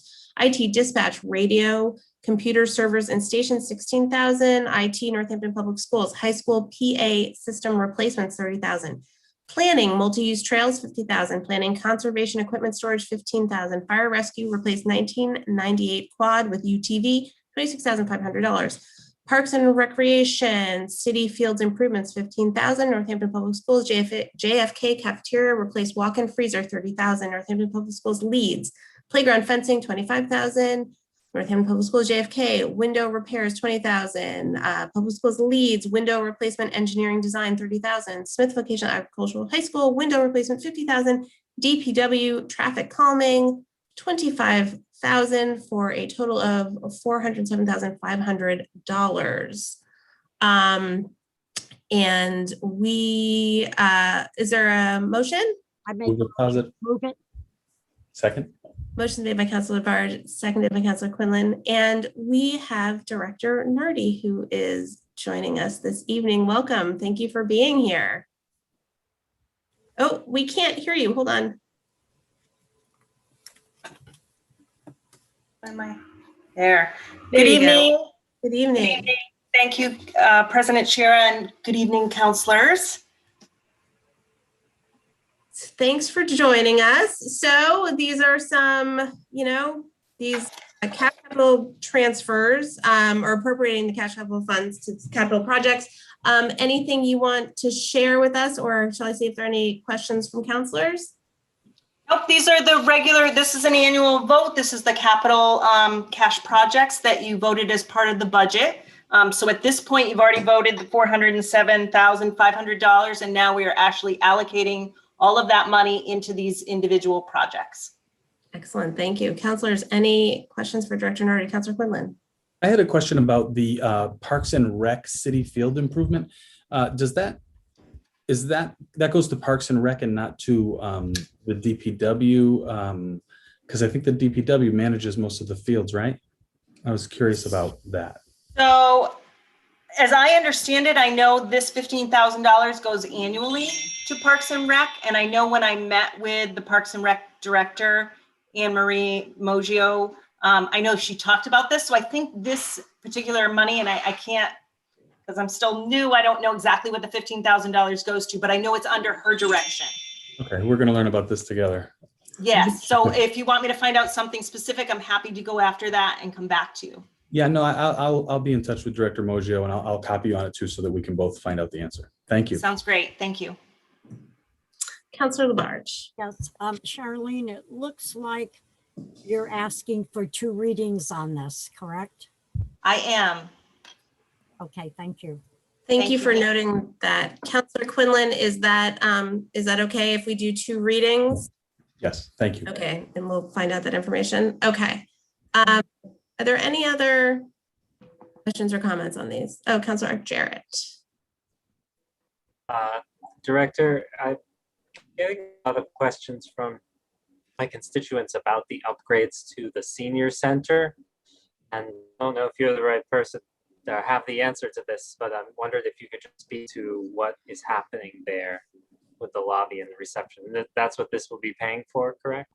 Yes. So I know that Director Westberg is working with Director Pomerantz on changing, and I don't really have the specifics. I'm sorry, Councillor Jarrett, on what she's doing. But I think if I remember correctly, when I was speaking with Director Westberg, she was talking about making it more welcoming. I think the desks were too high, and so they wanted to bring them down so it had less of that like hotel feel and it was more welcoming and opening. But that's the only thing that I really feel like I can answer as part of that. And again, I'm happy to find out more about that and get the information to you. Great. Well, I feel like I can reach out to Director Westberg myself as well to get that information. It's not really direct to the money here. The next one was planning multi-use trails dollars, and noted that in the capital improvement plan, 60,000 was recommended, and I wondered if there was a reason that we're spending less than that. Councillor Jarrett, your connection isn't great. You might want to try turning off your camera. You're kind of choppy.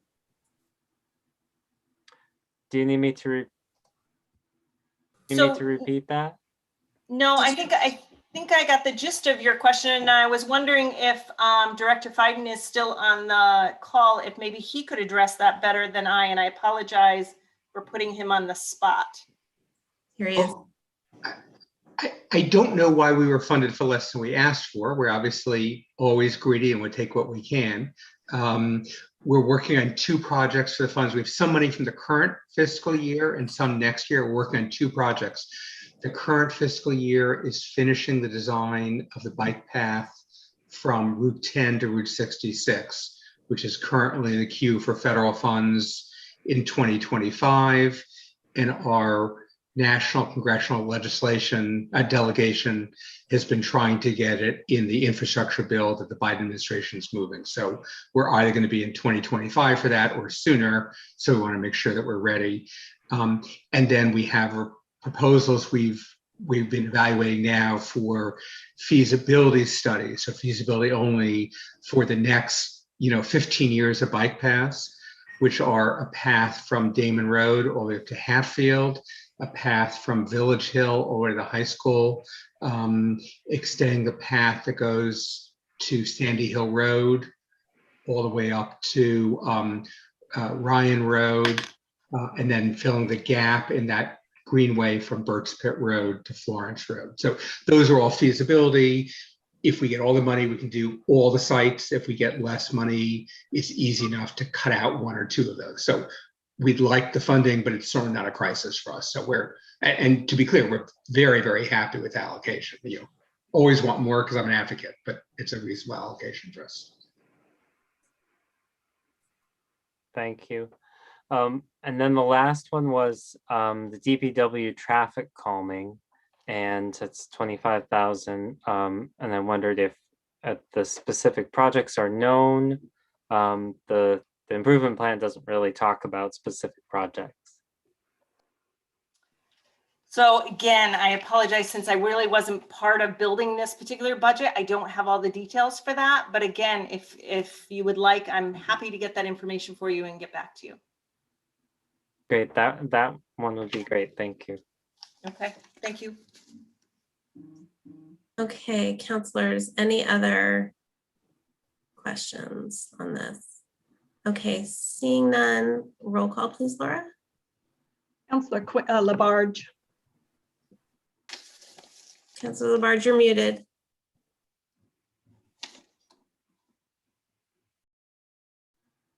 You're Councilor Labarge. I don't know why it keeps jumping like that.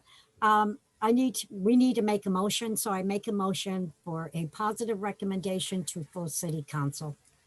I have a motion on the floor with you as the sponsor. Yeah, I think you already made the motion, so we're good. I didn't hear it. Oh, sorry. Yeah, so the motion's on the floor for positive recommendation. So we are doing the roll call on that right now. Okay, thank you. And I think you're up. Councillor Labarge? Yes. Yes. Councillor Quinlan? Yes. Councillor Shara? Yes. And Councillor Thorpe? Yes. Okay, that moves forward with the positive recommendation. We're at 21.302 in order to approve FY 2021 budget transfers. And this is upon the recommendation of the mayor, ordered that the following FY 2021 budgetary transfers be made. So from the collector treasurer, so these are all transferring. Okay, let's start at the bottom. So medical insurance, this is where it's transferring from medical insurance, PS side, employee insurance benefits.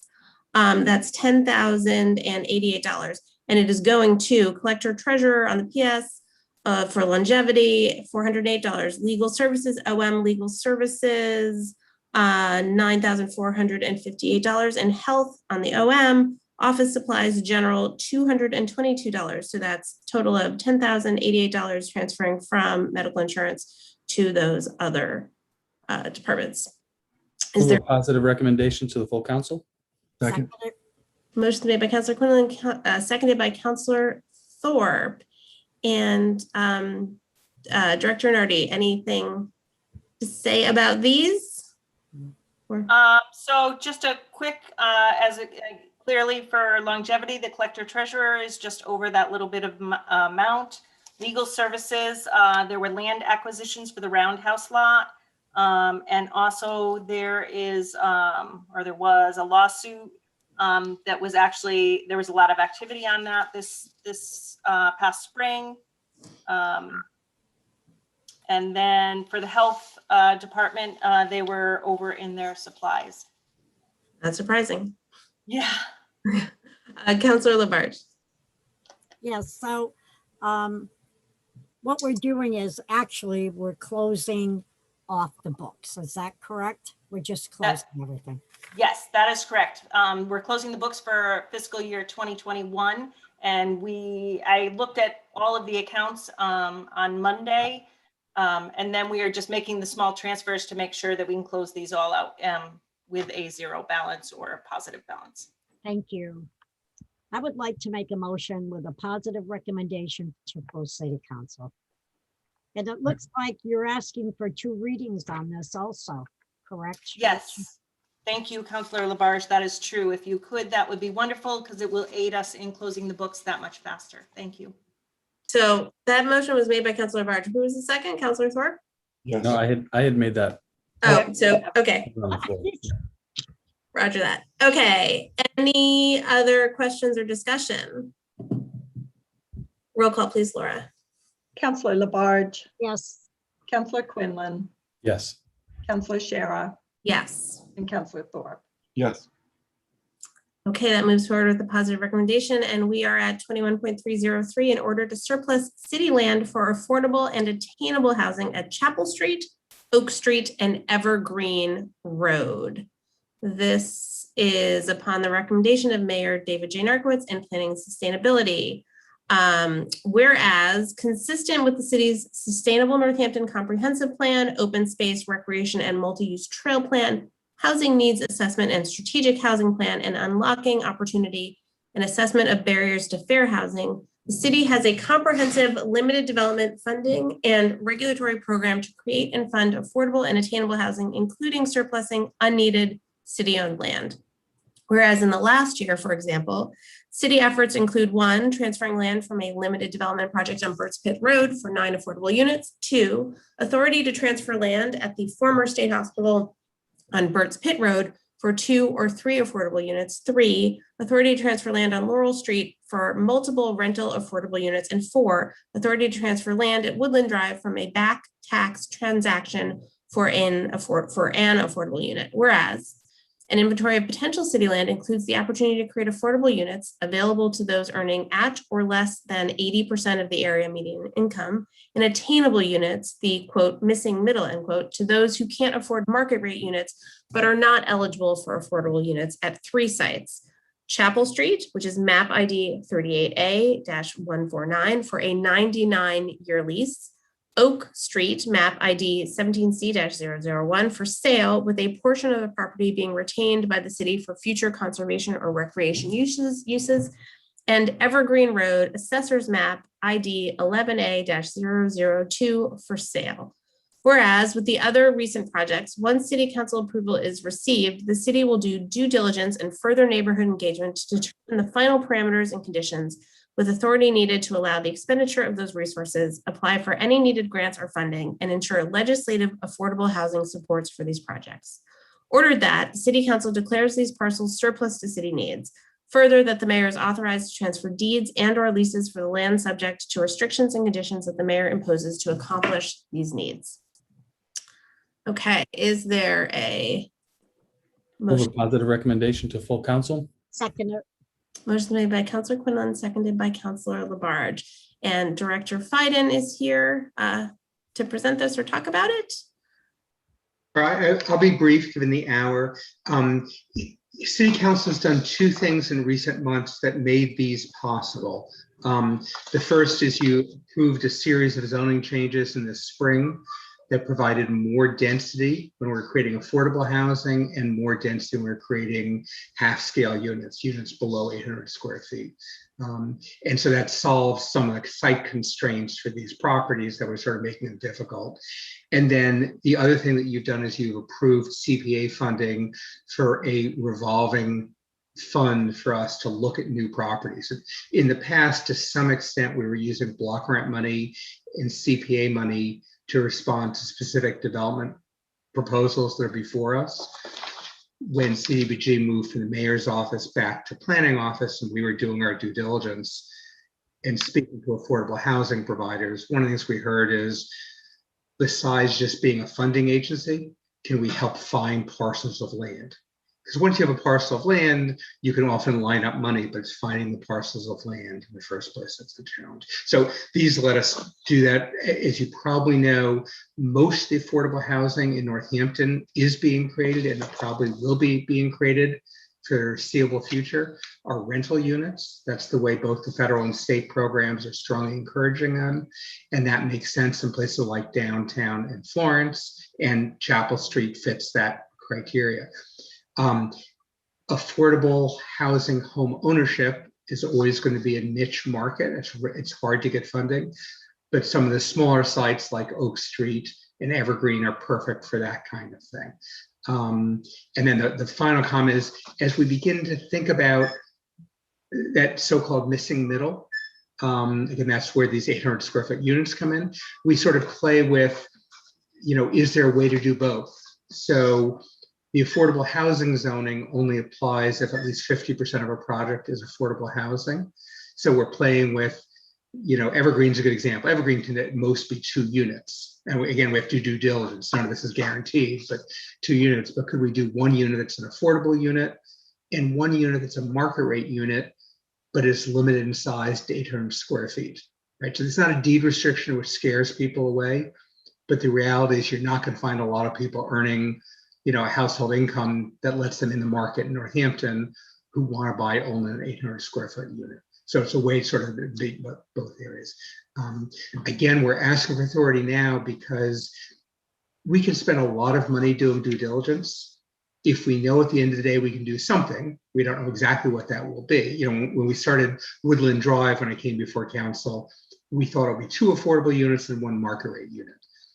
We engaged the neighborhood. Some people were supportive, some people were not supportive, and we ended up with what we thought was a fair compromise of 1 affordable unit, 1 market rate unit. So at this point, we don't know exactly what we're going to do, but having your authority makes it worthwhile spending the money and engaging the community and reaching those consensuses. That's fabulous. Thank you. Councillor Dwight. Yeah, Wayne, can you give me some clarification about the objectives and goals for the Chapel Street property, particularly? Is it attainable housing? Is it affordable housing? Is it a mixture of both? And it's very important when we discuss attainable and affordable that we make the distinctions. The language, of course, it's always been the challenge I found when we have these conversations, but just so we know going in. So just so everyone knows the terms. So affordable housing is a federal definition. It's people that are earning, that it's affordable to people earning 80% of the area median income, but the area includes Springfield. And so that means the median income is actually lower than it is for Northampton. As a practical matter, when doing rentals, most of the programs for rentals are at 60% of area median income or below. So when we're talking about those sort of units, we're usually talking about rentals for people earning 60% or below. Even though we always talk about, and this is sort of aspiration, what we all want, we'd always like to have mixed income projects. Market, it is attainable doesn't really have a definition. You know, attainable in San Francisco might be a house that's affordable or someone earning $150,000 because they can't afford the market. Attainable in Northampton might be affordable to someone earning a lot less. So it's you know, it's more in the context of the area, but it is that missing middle, someone who can afford a unit that's not subsidized, but maybe the market itself is not addressing it. So aspirationally, we like mixed income projects. The challenge is the federal programs, who are the biggest source of funding, the federal tax credit program, doesn't really reward you doing mixed income. So a larger project, North Commons is under construction now at the State Hospital. That's about 3/4 affordable and 1/4 attainable. Workforce housing is the other term, but it's big enough they could do it. If you're doing a small project, you know, the smallest tax credit you can really do is about 20 units. And so it gets really hard to mix. Now, 20 units isn't in all one place. You could acquire 2 separate sites and put different numbers in each one. So all that said, Councilor Dwight, most likely Chapel would just be affordable, but it would really depend on who the partner is. You all know we master develop these sites. We're not the ones developing them. So we would master develop and make sure it's doable, do some due diligence, and then find a partner who develop it. But if experience, you know, it takes a big project like North Commons to do mixed income. 155 Live is the other one's mixed income, but most of the projects that are affordable are not. The lumberyard is not, for example. So I would assume Chapel would be all affordable. They don't know that for sure. I would, even though much smaller, because you're dealing more with a partner like Habitat, I would assume, at least that we're aiming for aspirationally, that Oak Street and Evergreen would be mixed. Thanks. Thank you, Wayne. Thank you. Councilor Labarge. Hi, Wayne. Question. When we're talking about mixed, well, I remember working very tirelessly, and you did too, Wayne, with Doug Cole on Emerson Way. And we had many, many meetings, and you know that, with Doug. And everybody brought up about the ice pond and that development being mixed, which was absolutely great. Perfect section on Emerson Way. It went through the planning because we had so many meetings together, right on spot, right on the property with Doug Cole, all the residents. We went past the buffer that you're supposed to be allowed for meetings and stuff like that. I think we had people on all the side streets invited to many, many meetings. And they all agreed about having the affordable housing being mixed with higher upper income homes. Look what's happened though, okay? Things changed just recently. What, about a year and a half ago, where the new owner could no longer afford to do that. He needed to sell those lots. So we taken one, I think it's two of the affordable housing, the mixed, brought it down on Pertspit Road. And then we have, I think, isn't it Doug Cole's property that the family owns there, that we're looking at putting up higher rent. So there will be a mix there. But I'm just a little leery about the mixed happening again, because we really got hurt with that development, because we're so happy and planned on it. And all of a sudden it's gone. We lost two of the units, two affordable units there, which was in plan and approved and everything. And after so many years, we've lost it. So I'm a little leery about the mix now because of what's happened in Ward 6 on Emerson Way. So let me address, you raised a couple of really important points. So let me address them. One is, the only way that we can deal with our affordable housing crisis, or our housing crisis in general, is a sort of all of the above strategy, right? There's no one silver bullet. We have to try as many things as possible. We have a provision in our subdivision regulations, which has only come up twice. It came up at Emerson Way and it came up at Ice Pond, where if you want certain waivers from subdivision, primarily dead end street requirements, you have to provide affordable housing. It is the only, we have never, at least in my time in Northampton, 32 years, as far as I know, ever, we have never had a totally private sector driven affordable housing project that works. The numbers just don't work. So imagine, look at Boston or Cambridge or San Francisco or New York, where a condo might sell for $1 million, or Manhattan start at $1 million and go well beyond that. You can do what's called cross subsidies. You can say, hey, condo buyer, instead of 1.1 million, you're going to pay 1.2 million, and that's going to go into affordable housing. So you can get some very successful cross subsidy programs in an incredibly hot real estate market. Hot as our market has been in Western Mass terms, we are nowhere close to those prices. So we have not been successful getting a cross subsidy program. Doug Cole thought it could work, and he made the commitments to doing the project on site, but he was doing it with no subsidy. So it worked at Ice Pond, but Ice Pond had subsidies, deep subsidies. So even though Ice Pond did it, was required by the zoning, they actually had outside money. Doug aspirationally thought he could do it without outside money, and frankly proved to be wrong. And the subdivision regulations that applied to Doug, it did not require the site be mixed. So when we put money in, we often require things to be mixed. Doug didn't have to do that. It was his choice. He said, hey, I have an obligation to provide so many units.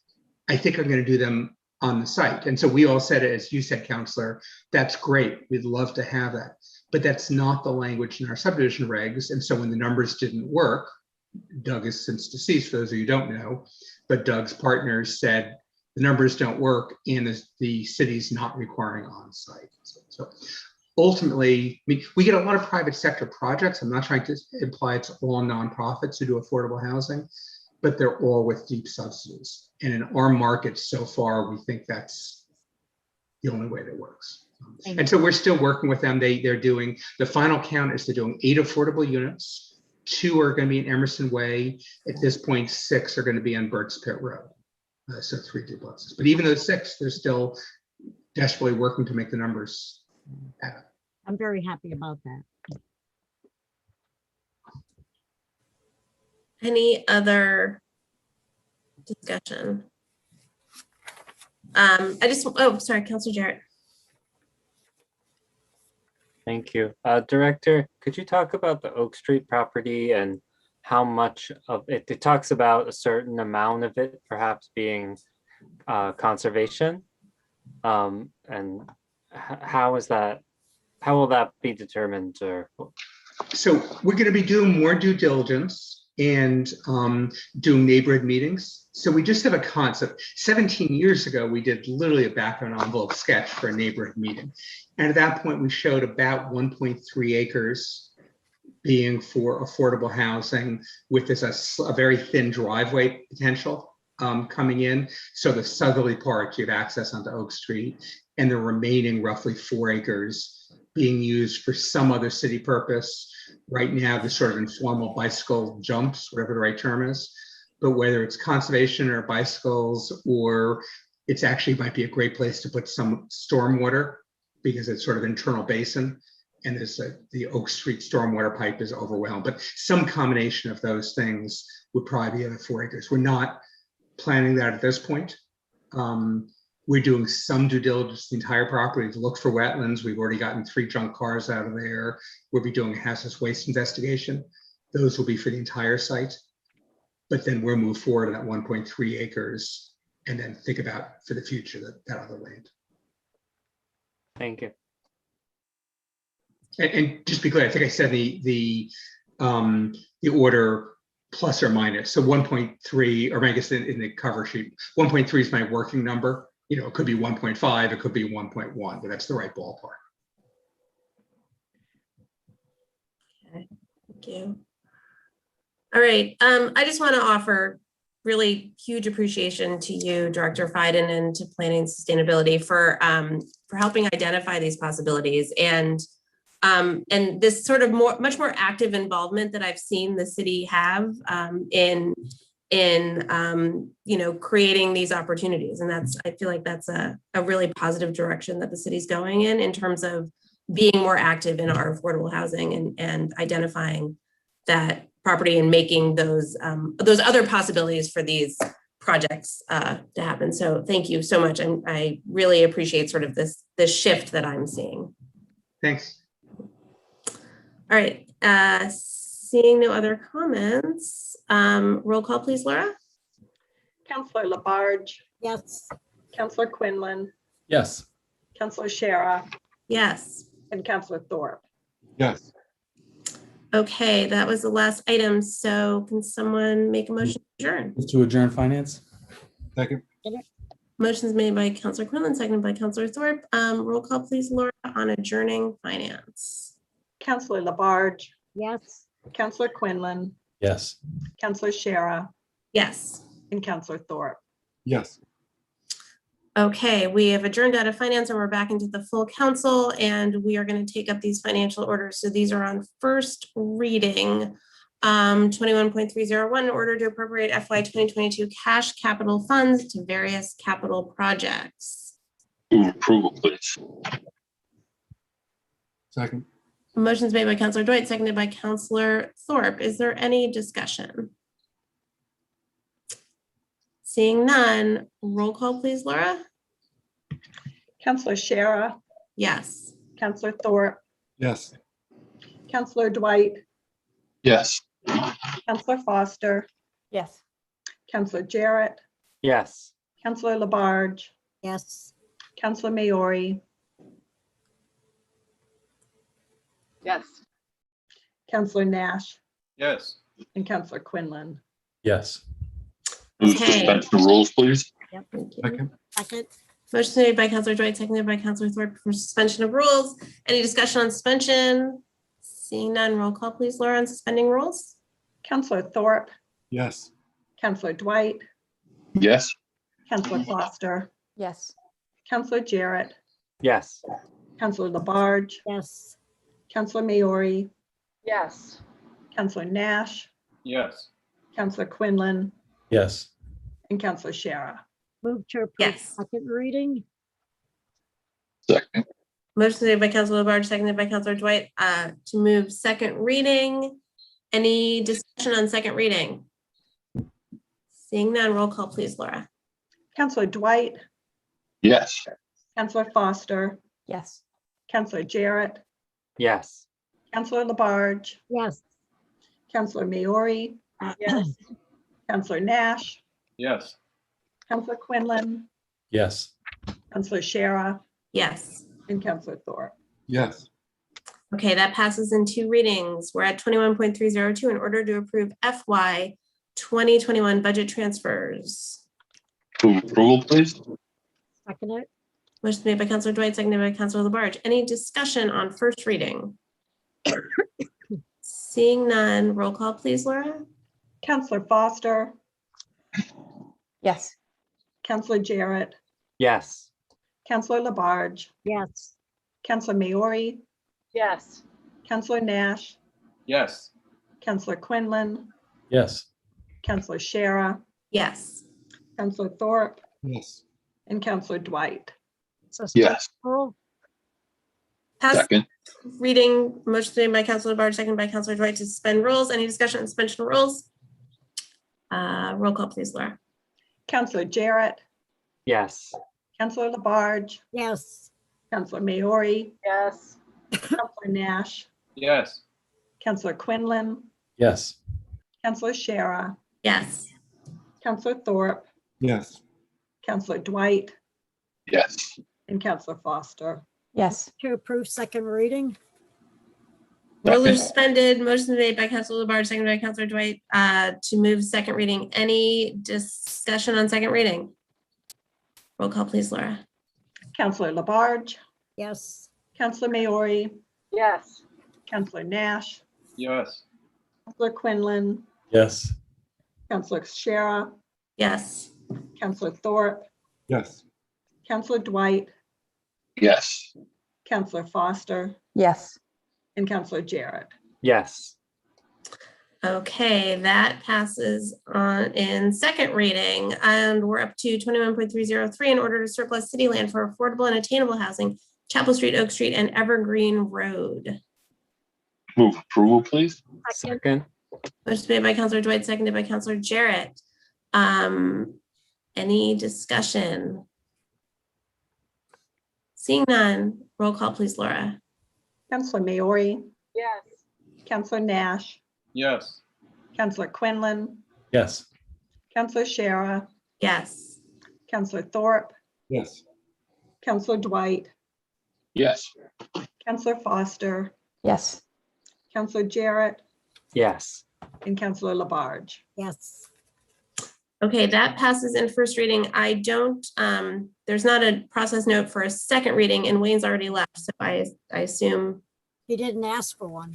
he did not, so there's time. Yes, Counselor Foster.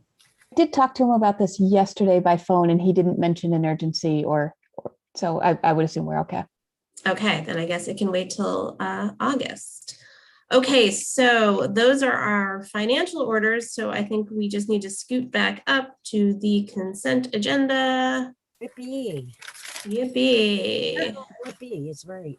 Okay, hold on, I'm still scooting, Counselor Quinlan. Okay, I'm there. Counselor Quinlan. I'd like to request the removal of Maureen Carney to the Housing Authority from the consent agenda.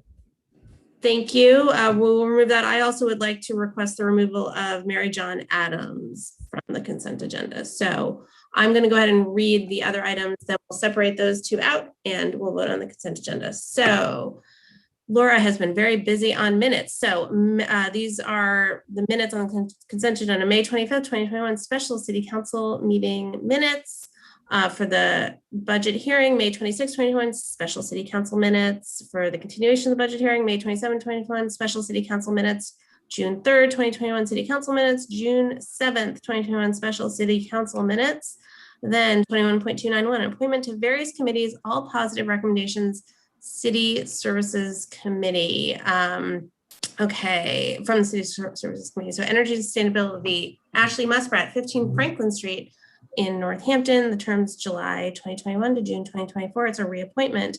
The Health Board of Health, Cynthia Swilpus, 19 Ford Crossing, Northampton, July 2021, June 2024, reappointment. Laurent Levy, 4 School Street, Northampton, July 2021, June 2024, reappointment.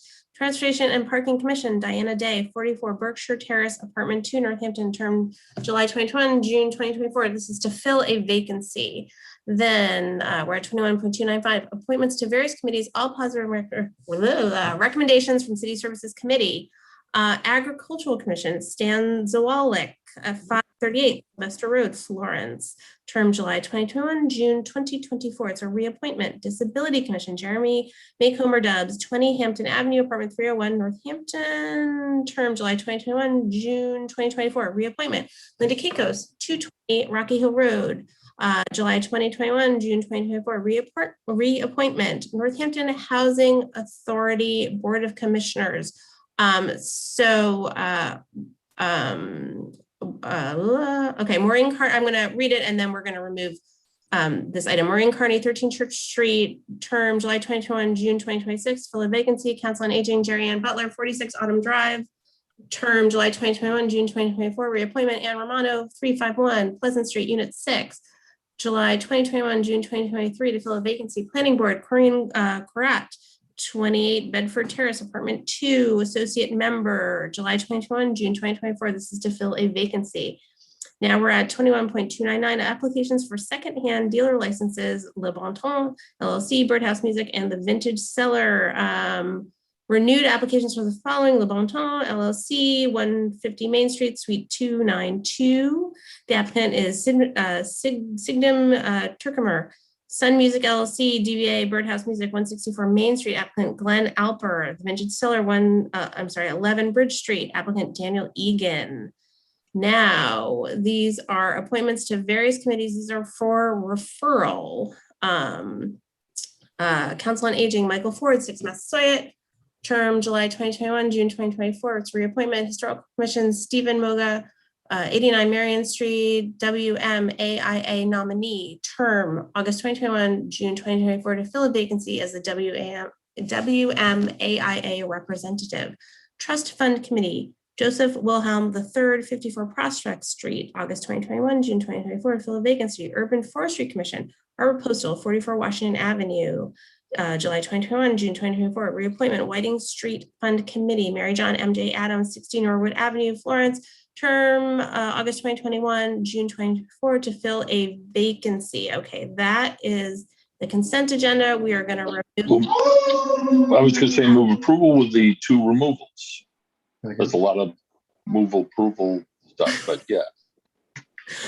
That was made by Councilor Dwight. Who was the second? You guys seconded.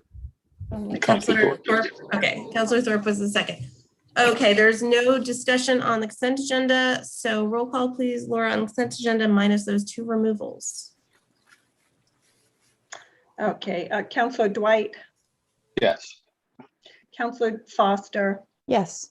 Councilor Jarrett, Yes. Councilor Labarge, Yes. Councilor Maori, Yes. Councilor Nash, Yes. Councilor Quinlan, Yes.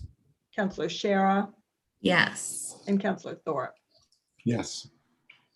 Okay, the consent agenda passes, and now we will take up those 2 items. So wait, let me get back down to them. And here, I'm scooting. Councilor Quinlan. I was going to say I would like to move Councilor Maureen Carney for the Housing Partnership.